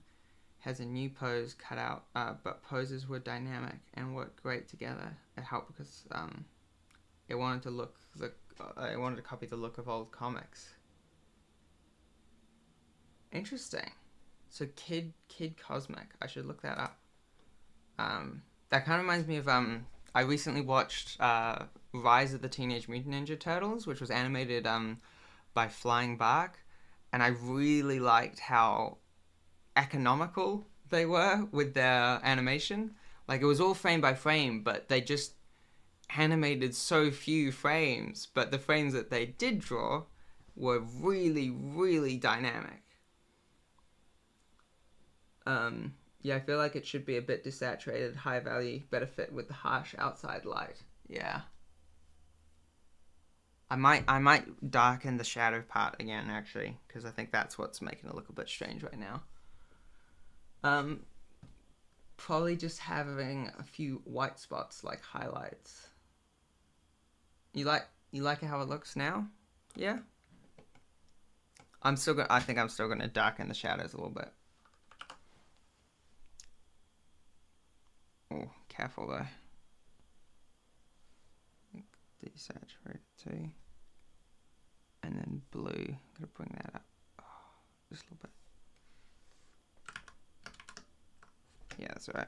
I can edit it again later. And then here, I'm just gonna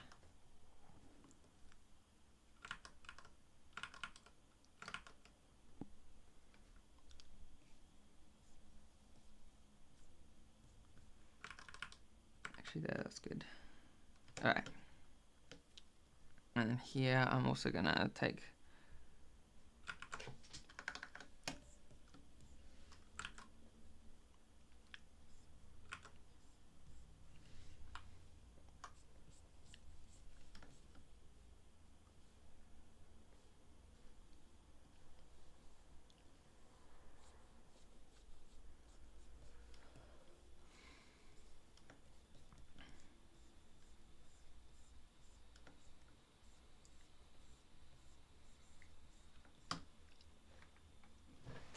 alright.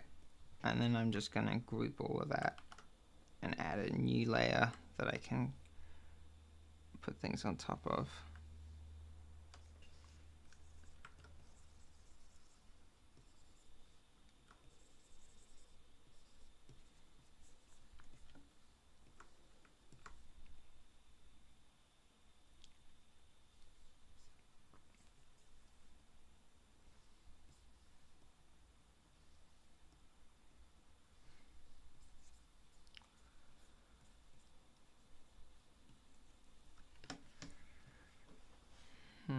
Don't like that.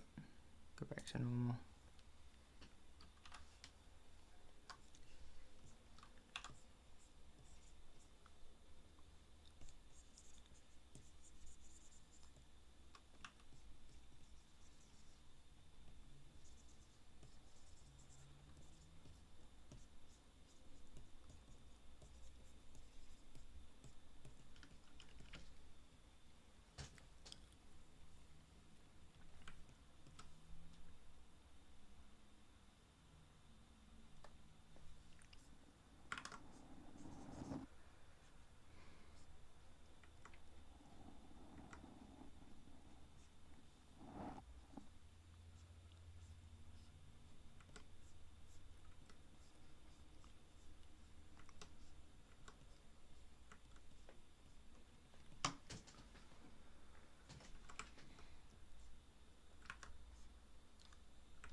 Dynamic poses are important.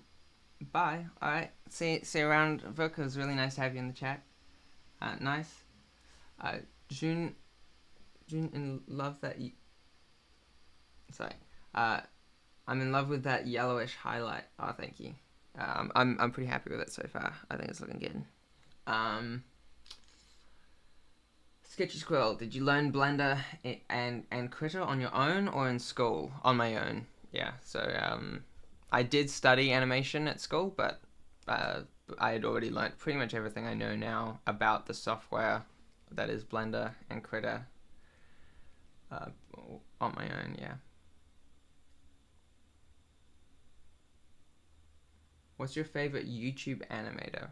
Really like Cass Vanderpool. Yeah, I really like him too. He's really cool. He uses Moho, which I like watching his animations. I never realized, and then I saw on like the Moho Instagram page, some of his work being shown off and some of the behind the scenes. It was really cool. But who's my favorite? Surely it's gonna be someone who uses Blender, right? Yeah, I don't know. Maybe not. I actually, I've recently been watching Chucklebone, who makes some really funny short animations. I really like his stuff. He uses Toon Boom though. Yeah, I don't know. There's some really good ones out there. Oh no, of course I know exactly. My favorite YouTube animator is Worthy Kids. Absolutely, there we go. He uses Blender, and yeah, no, I much prefer him. He's awesome. Oh, bless you too at level 99, Red Chocobo. I reckon because it's facing the light directly, it will be brighter, but also don't overthink it, lol. Yeah. Oh, I see what you mean. Like the wall's kind of at an angle, but then the chair's tilted towards it. Yeah, let me try something. Or actually, let me just... What happens if I go screen? Oh, no. What happens if I go overlay? Oh, no. Let me just add a new thing.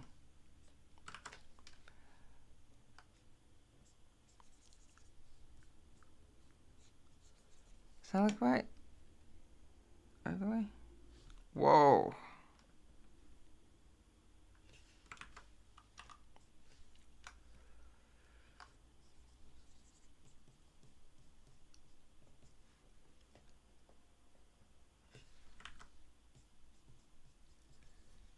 There we go. That'll be enough. That looks so juicy. That yellow highlight is definitely good enough. Oh, thank you. Do you think... Oh, no, I think that looks nice. It's nice to see you back, Drog Gone Animate, and Myra. Nice to see you here. What are we working on today? I'm working on the background for the animation that we're going to be doing. So if I open up Blender again, and I open up this. Okay, so here's the plan. He kind of looks like a teacher, the character I've been working on. So I'm going to have him walk on and then start to write his name on the board. And then someone's going to hit him with a scrumpled up piece of paper. And then he's just going to spin around. Maybe say something like, who did that? You know, something short and easy, but also shows off his ability to turn around. And so this is the background I've been working on for that.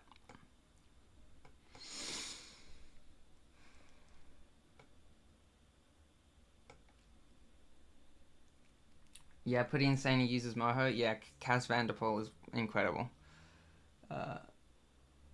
Oh yes, Wizard Beer. Absolute amazing animation. But then of course all his other things like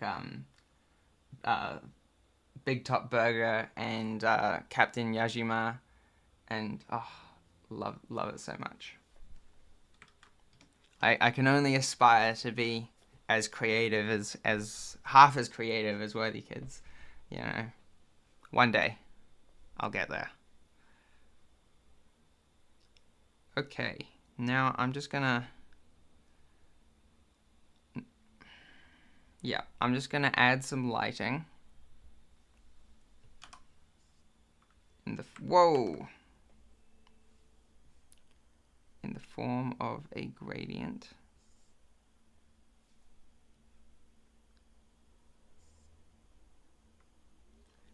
Set that to overlay and reduce the opacity.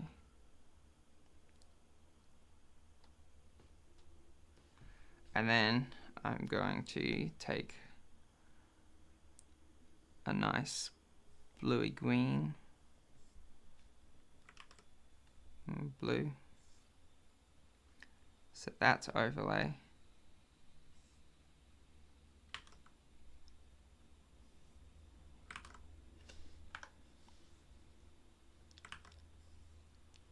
Like that. Here's the thing about this, though, is it needs to apply to the character as well. So I'm going to probably export those lighting layers separately, and then in compositing add them back. Do you plan to do the scrambled paper like 2D drawing or 3D model? Oh, good question. I'd planned to do it 2D, but maybe it should be 3D, because, you know, I'm in Blender. I'm probably going to do 2D. I think it's got to fit the style of the character, I reckon. Yeah.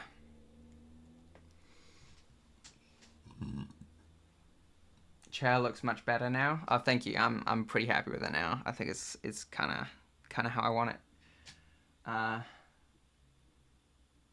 Damn, that's so cool. Few gradients and it really pops out. Yeah, it's really those last little details that really make the whole thing, you know, tie together. Alright. Oh. You know what? This lighting should probably... I'm going to add a transparency mask. And then I'm just going to do this. I think that's what this has been missing.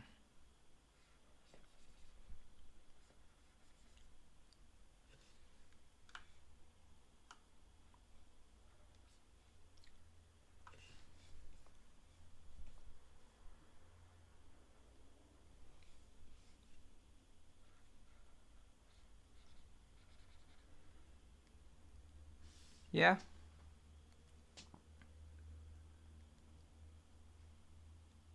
That's probably good. Alright.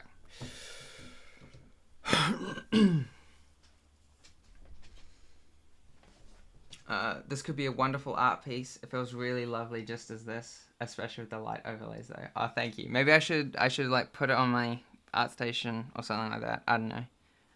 No, I'm just gonna animate it. It'll be good. I think the shadow should be a bit lighter. Like the entire shadow of this whole section should be lighter. Hang on, let me try.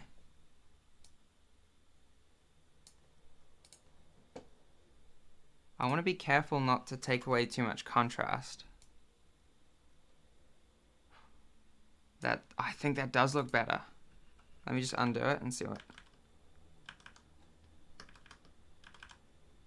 No, maybe it doesn't look better. Hang on, let me just try it with just this part.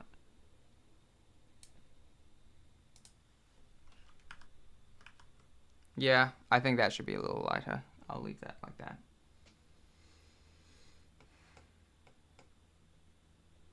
I never had a good eye for compositing. Like, this is the kind of stuff you would do in it, but it just never. But I just never think of what to do or add or adjust at that stage. Yeah, that's honestly fair. It's like, yeah, I honestly don't know how I learned it, because I feel like there was definitely a time when I felt the same way. But I don't know, you kind of just slowly fiddle, and then you kind of get the hang of it. I've still got a long way to go, obviously, but yeah, I think slowly getting there. Oh, just the chair shadow. It should be lighter. Okay. Let's try that.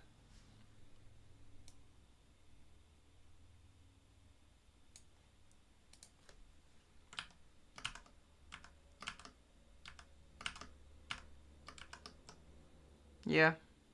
Alright, I'll leave that like that. It's a little bit lighter. Love the painterly look. Thank you, Myra. The light is pretty bright, so I think the chair shadow wouldn't be that defined. Right. So kind of like blur the edge, you mean, almost, or just. Oh, it's like the entire shadow's just a like a halftone almost. In that case I might go into multiply mode with the brush, and then with a pretty light color I'll just whoa, I said multiply mode. Oh, went back.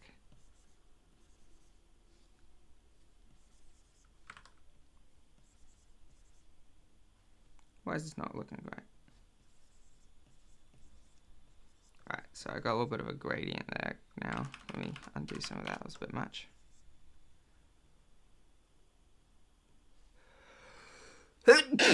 Achoo. Alright. Yeah. Alright, I think that's looking good. Oh, unless you meant the chair shadow as in, like, hang on. Did you mean this part? Like, that part?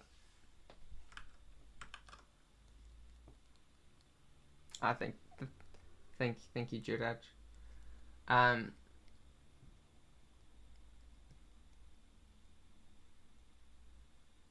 Have a good one, bro. I gotta put my head down and work. Lol, but all the best for the job search and everything. Yeah, thanks. You too. Yeah, have a good day. The rest of the day. Yeah, you mean the self shadow or the car shadow of the chair? Yeah, exactly. Oh yes, that part. Lol. Okay. Now I understand. All right. Oh. Interesting. Okay, so I'll just.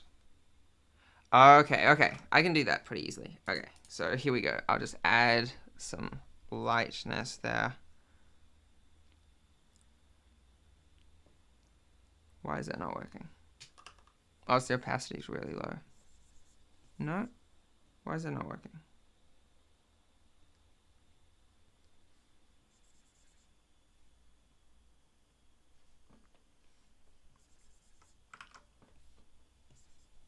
Oh, it's because I'm on multiply mode. Okay, of course. Okay.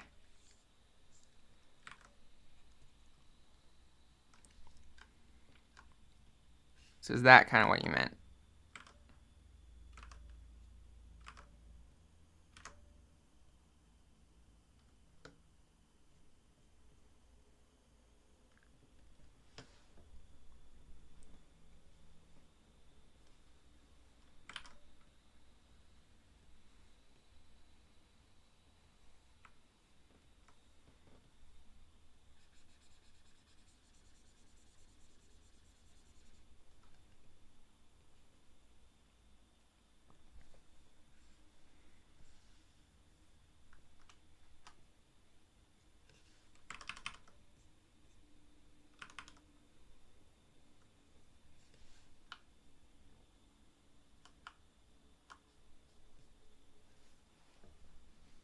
Yeah, I think that does look a little bit better.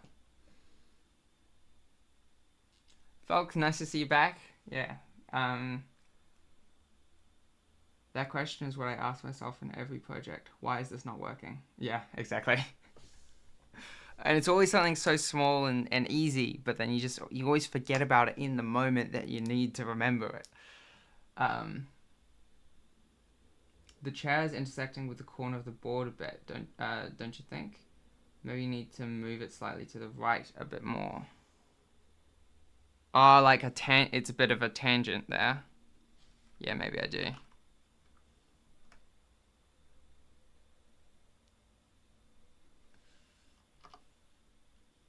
Yeah, there we go. Oh.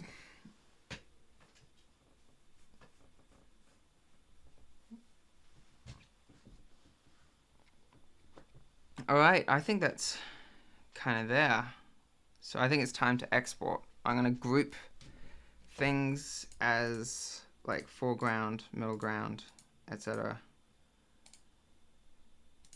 Why is that? Why did that check? I don't know. Oh, it's just because I've selected it. Okay, that's odd. Alright, and what's on this layer? Nothing's on that layer. Okay. So the background is everything up until that. Group. Lovely. Call that background.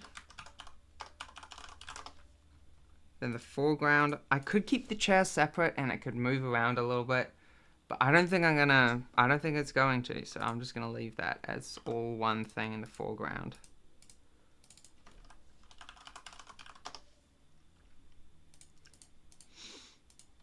And then finally those lighting effects. I think those should be two separate lighting effects. Okay, light and shadow.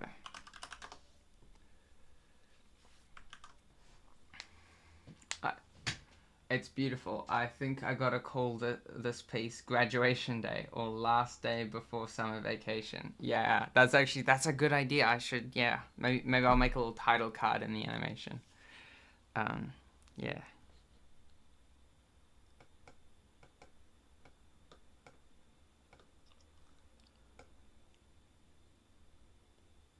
Yeah, pretty happy with that. All right, I'm gonna start exporting. I'm not happy with that. Hang on, let me fix that. Just by adding a new layer. Color picking. All right, there we go.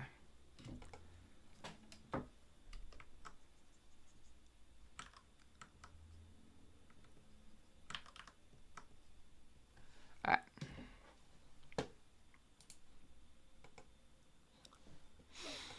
Just gonna save. I'll start exporting.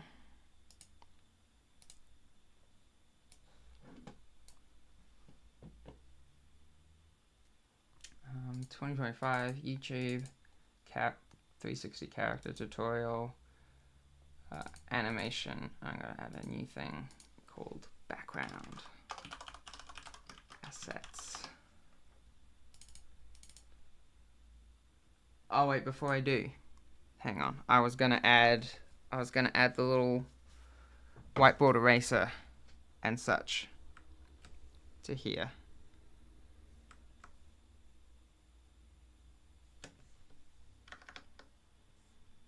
Like just a little box, you know.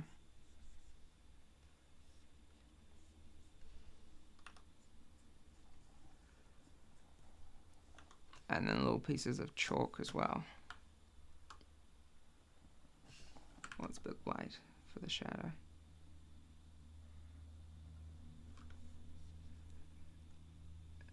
And then also here, a little bit of broken piece. And another broken piece there. But then I need some bright highlights.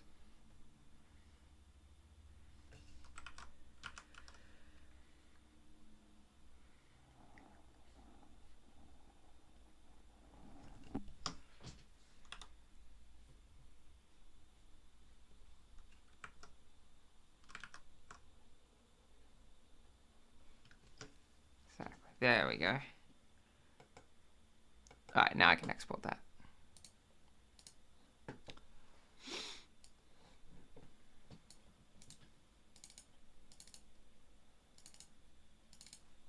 Alright.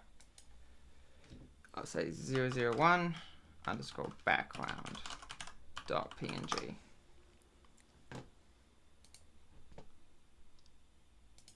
And hide the background, enable the foreground. Excellent.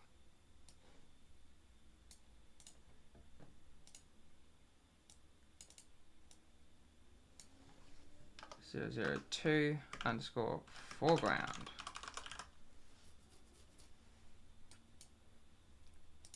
.png. And now the light effect.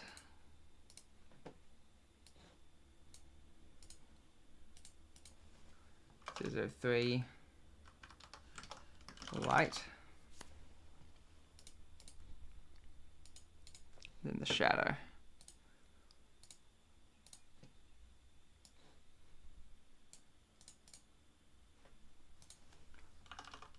before shadow.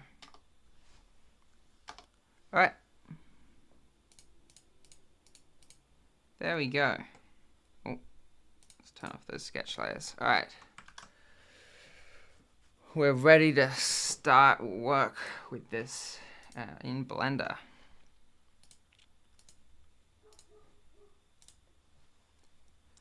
Just gonna save this as a new file. Let's call it, actually let's go up here and there. And then here I'll just say last day of school anim 001 dot blend. All right, there we go.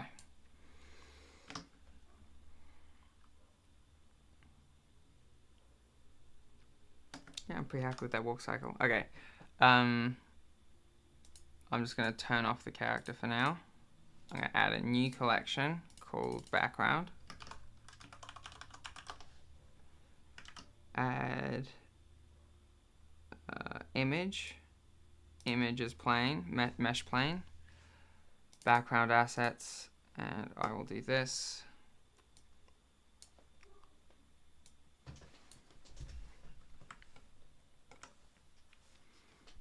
Okay, it should have principled, I think a mission. I think it should be a mission.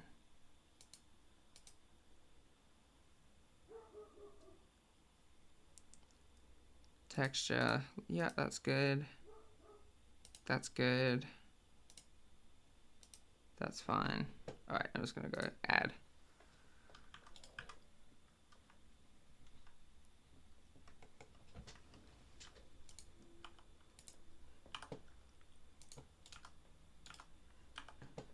Turn off auto keyframing.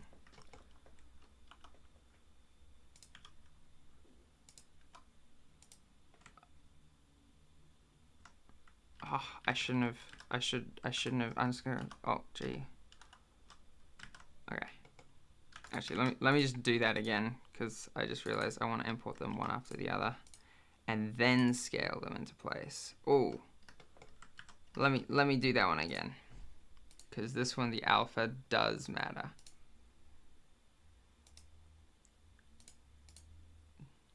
Does it help?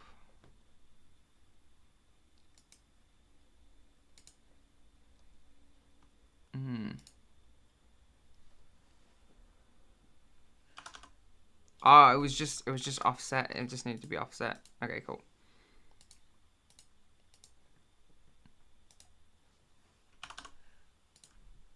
Lovely. And that's it, right? I want to do the light and shadow in compositing. Okay, cool.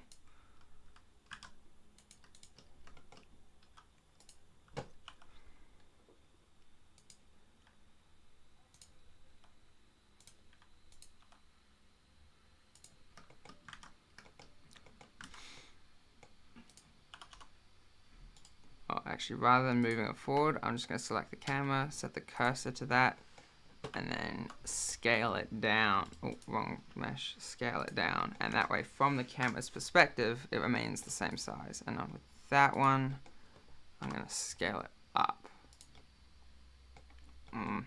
Maybe this is too extreme. I'm gonna adjust it slightly. All right, there we go. And then I'll just slot the character right in between that. He's already in between it, and yes, good. I was all worried that the layer ordering wouldn't work, but no, it does. That's good.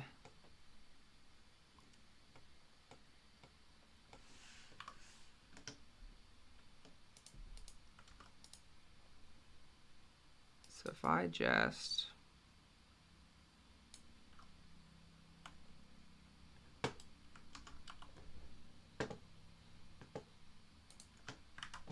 look at that. Although that's really odd. I hope it doesn't render like that. Oh, no. That's okay. All it means is I just have to separate it out onto its own collection. called foreground. And then I'll call this view layer like workspace, and I'll add a new one called background, and I will disable the foreground and the character, and then I'll make a new one called character, and I will disable the foreground and the background, and then I'll make a new one called foreground, and I will disable the character and the background. Okay. And now, if I go back to workspace, and I move this back here so it looks all flickery and weird, and then I go to compositing, and let me just render a frame so that it's got something to work with.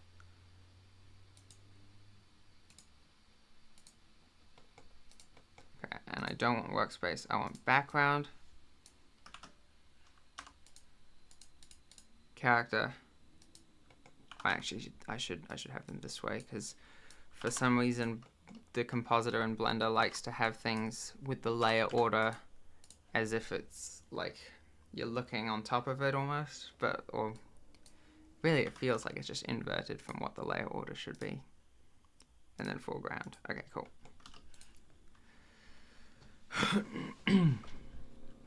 Okay, so now I go alpha over.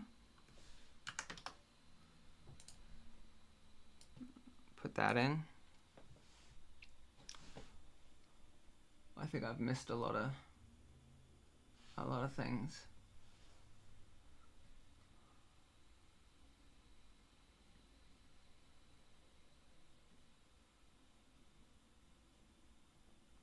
Glad to see you again.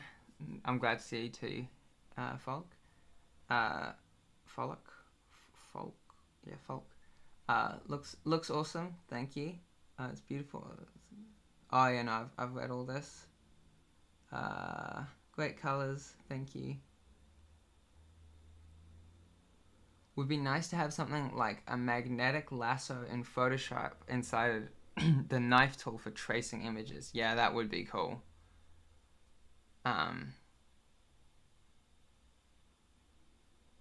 The only issue with that is like it's a very crisp edge with the knife tool, so you got to be careful how close it is, you know. What do you mean by all those options when importing actually mean something? Wait, what do you mean? All those options when importing actually mean something? I thought you just ignore it and click OK. Honestly, it would have been fine if I clicked OK. I think it would have imported it using a principled shader rather than an emission shader, which would mean that it would be affected by lighting, and that's fine, but that's not what I wanted for this. Question, is importing assets or rigs into Blender as bad as in Toon Boom? Oh, I don't remember importing a lot of stuff into Toon Boom when I was working on Bad Jelly, but what I do remember is it was a pain. And I don't think that there's that same pain in Blender, so I think it is better in Blender. Question, is importing assets... I just read that one, man. I'm still a bit tired this morning. I hate importing into Toon Boom. Yeah, I think I can kind of remember that slightly. I believe you can import them all at once and have them fit the camera. Oh, interesting. I don't think I've ever done that. It's something like camera Z at the bottom of the import settings. Let me try that. File. Oh no, I just go add image mesh plane, and if I use this size mode, scale to camera frame. That's cool.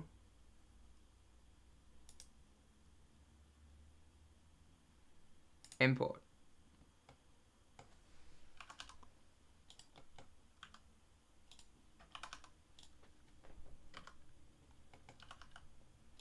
I added it at, let me reset the cursor position, and then I'll do it.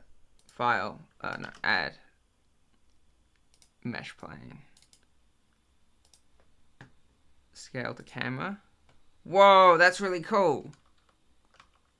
That's really, wait, it didn't quite fit it though. It's like scaled correctly, but I needed to offset it still along the x-axis.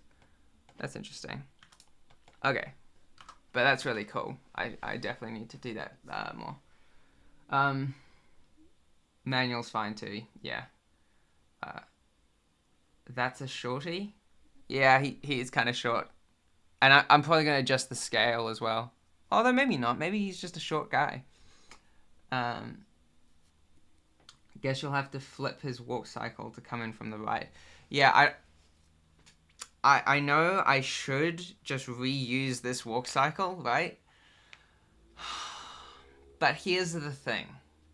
I love animation, and I kind of want to do like custom movement. So I'm just going to reanimate him so that everything kind of flows as well as I can. If I were doing this in like a real TV show or something, I would just use a walk cycle that's been pre-built, because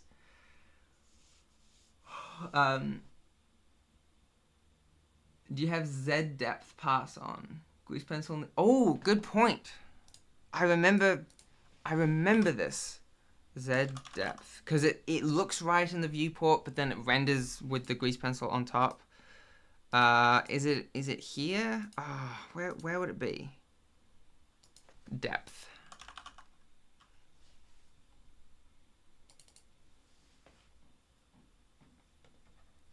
Z.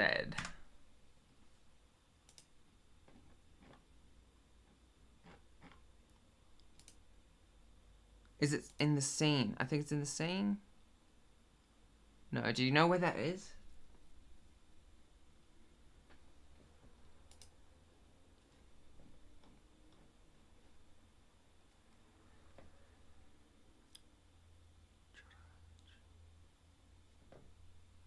It would be, I might just look it up. Grease pencil rendering on top of meshes. And then it was just in Z pass in render passes, right?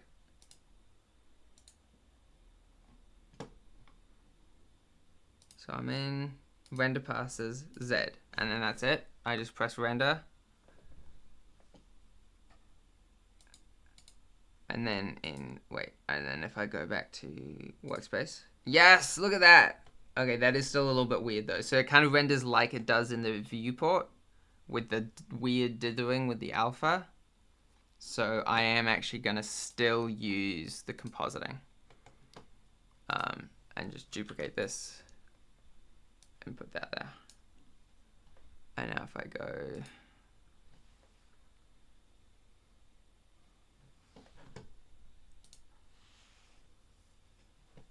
yeah, under render passes, yeah. Unnamed apple, nice username, cool. Hang on, how do I forget where I can view fit. Oh, the backdrop's enabled. Let me re-render it. Yeah, that looks much better with the compositing. You can see how the alpha fits better. Like, actually, if I compare it directly, I go from composite to workspace. So yeah, that's what it would look like by default. And then I go back to composite, and that's what it looks like with the compositing layers. The only downside to this is it's a real pain.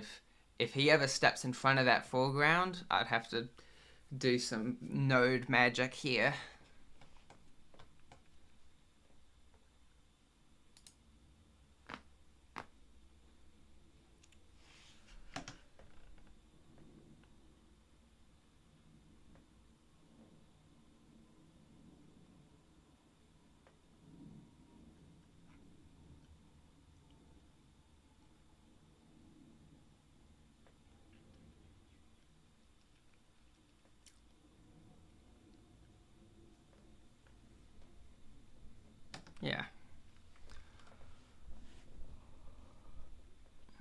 Interesting. I never knew it did such a difference with the alpha. There might be a way.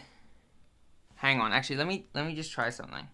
If I select the foreground and I go into, if I go to its material settings,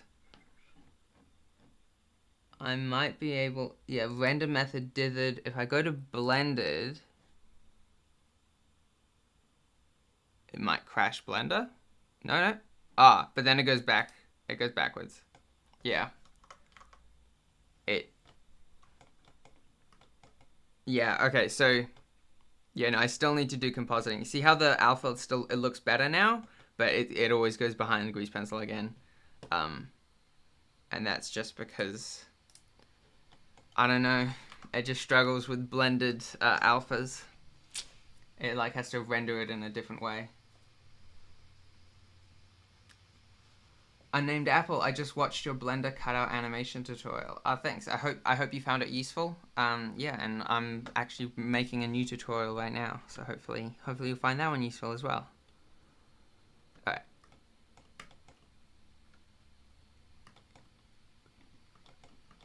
Now, I don't like that this foreground is taking up so much space, so I am just gonna use the knife tool and cut around it.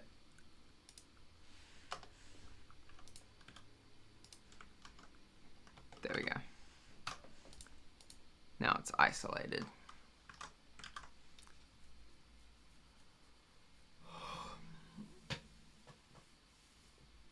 Okay. I could just leave it here. It is 11:45. But actually, I'm thinking I start doing the rough sketch.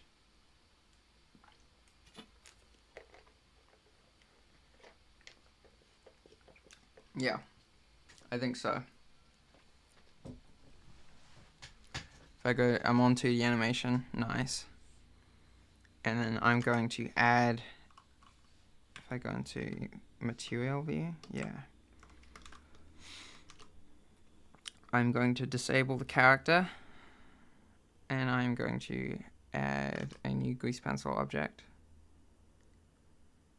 I'm going to add a new collection first, called rough.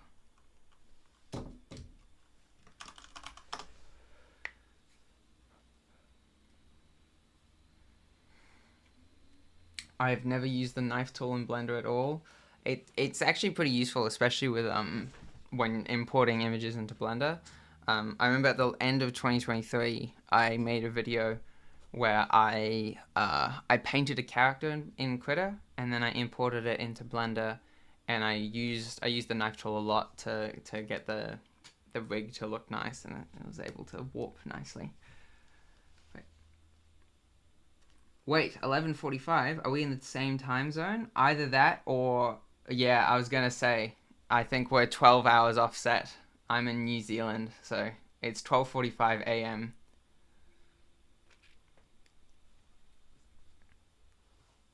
I mean 11:45, I should say, not 12. Slovakia, that's cool. Yeah, literally on the other side of the world. Yeah.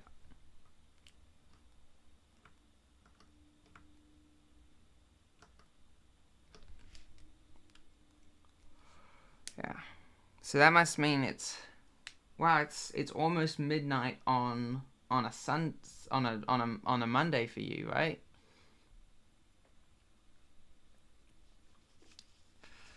Yeah. Oh, very late for you guys. It's odd though, because I would have thought that doing streams that are in the evening for me would do better, because they would be in the morning for a lot of the world. But in my experience so far, it hasn't been the case. I guess people would prefer to watch live streams in the evening, even if it's really late, rather than early morning. Right, so in this rough collection, I'm going to add a grease pencil, empty. I'm going to move it down here, and yep, that's in the right place. Okay, now I could just start from the beginning, but I remember one thing that I learnt that has been very useful is to actually start from like the key pose in the scene. So for me, that's actually going to be when he is writing his name on the board. Meanwhile, I'm just going to get my reference image and I'm going to put it in BREF because I love me some BREF. Okay, I am looking at this pose because that is the pose he's going to be in.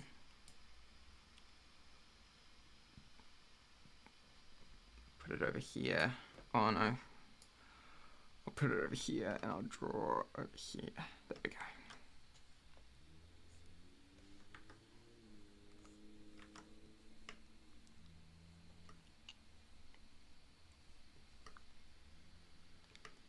All right.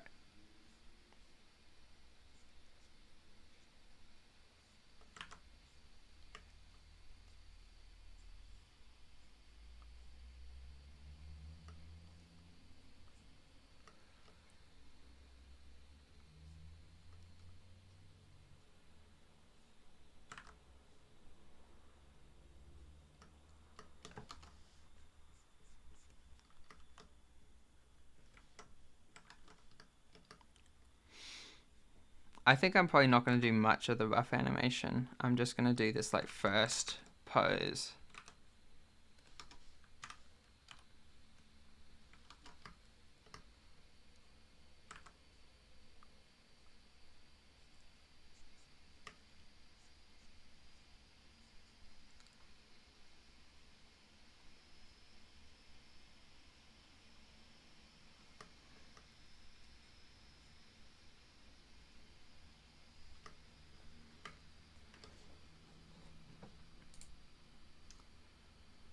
I like to watch before bed. I tend to be unfocused when watching them, or don't pay attention to them as much as I'd like to when I'm working during stream. Right, yeah. So I guess that makes sense.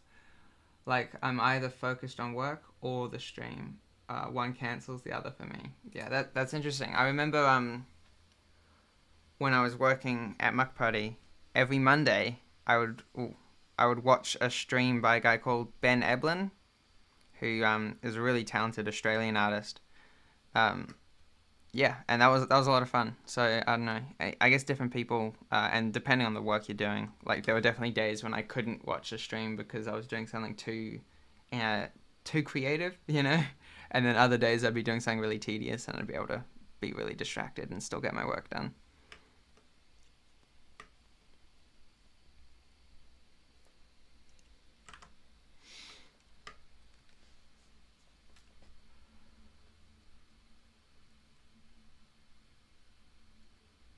I honestly find it fascinating to watch people like you stream, be active with chat and still manage to be focused and productive. I think it's a real skill to do that. Well, to be honest, I definitely am not as productive as I could be because while I'm streaming, but right now I'm unemployed and I'm finding it really difficult to get motivated to do anything. So I've actually found streaming to be really good for me because I'm able to work much longer than I would have if I wasn't streaming, and I'm still making good progress.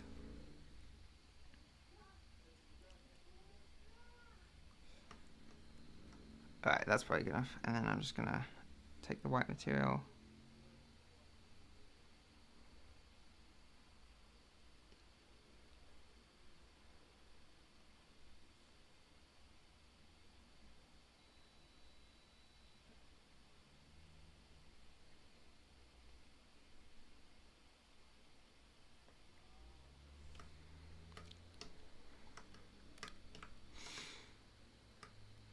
Alright, that's probably good enough.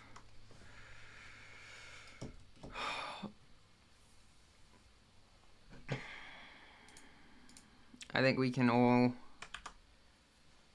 be happy with what we've done here today. I'm pretty happy. I don't know how I'm going to have him write something on the board. I might have to like edit the image and then like morph between a background with the color and one with the writing on without. I don't know.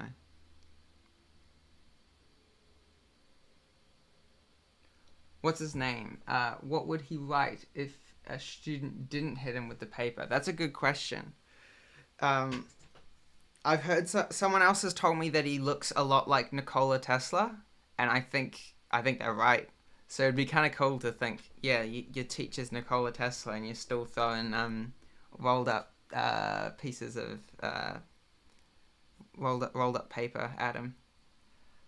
I'm also currently unemployed while I'm trying to finish my master's School of 3D animated movie. Cool. Time management is an itch though. Yeah, it's yeah. Time. I don't know why. I feel like when I was working, okay, I wasn't super productive on like my YouTube channel and such because obviously I didn't publish anything all year pretty much.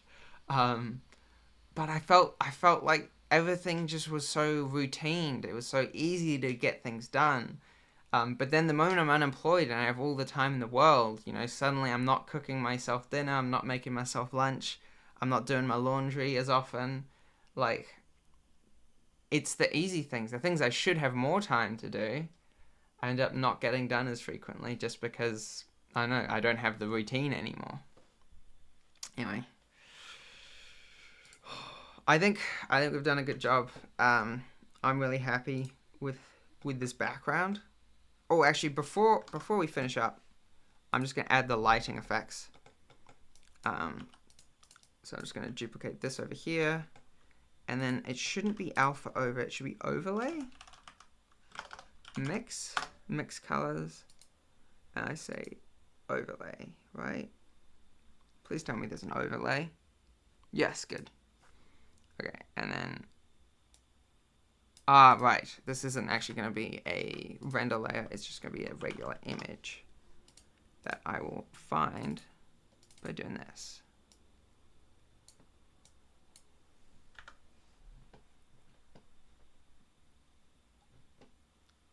Whoa.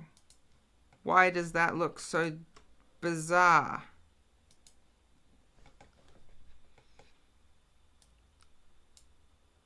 Okay. Right, I just needed to put the alpha in. Yeah, that looks better. Though again, like someone else was saying earlier, I feel like the overlay effect does something different. Maybe I should do add? No, that washes it out. I'm going to stick to overlay. Alright. And then I'm going to use another overlay. And then use a different image. This image. Put that in. Put that in. There we go.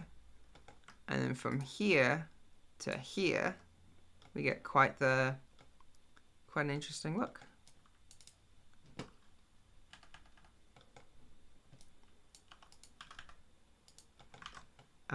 And then I think I know it's a bit cliche, but I'm going to use a glare node. And I'm going to do this and then reduce the threshold until I see some stuff. And I'm not going to do streaks, I'm just going to do bloom.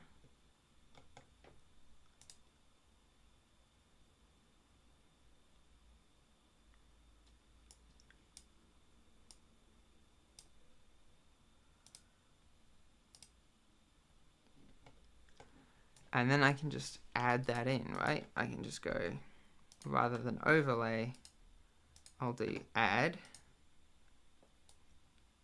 the bloom, and then I can decide how much. I'll reduce it.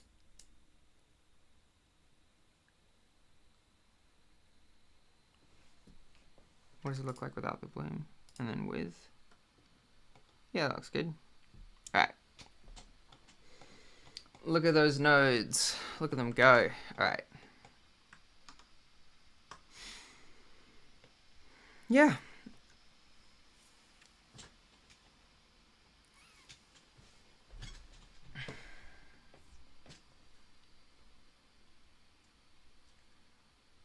Hey, streaming early today.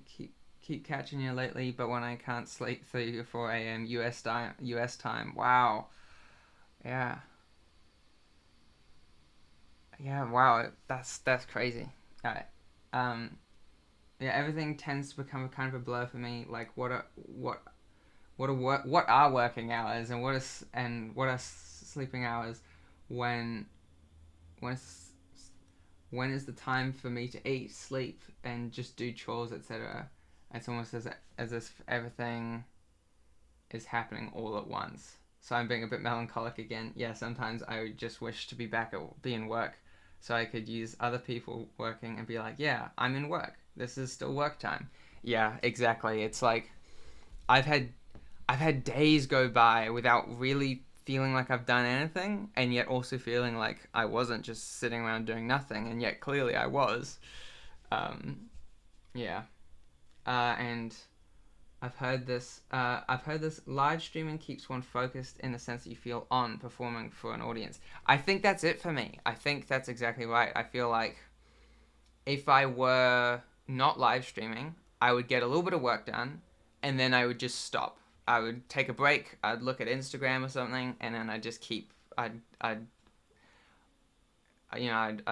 get distracted, and then I wouldn't get any more work done. Whereas while I'm live streaming, I can't just stop and just scroll on Instagram for an hour. That would be a terrible live stream. If I want to get distracted, if I'm tired of working, I can go read chat and interact a little bit.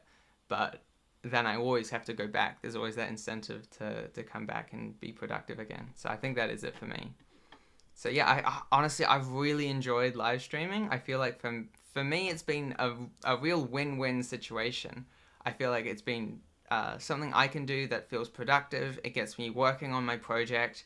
Um, it also allows me to it's everything that I love about making YouTube videos without everything that I hate about making YouTube videos, because I'm just making an animation and interacting with my audience, and that's awesome. Um,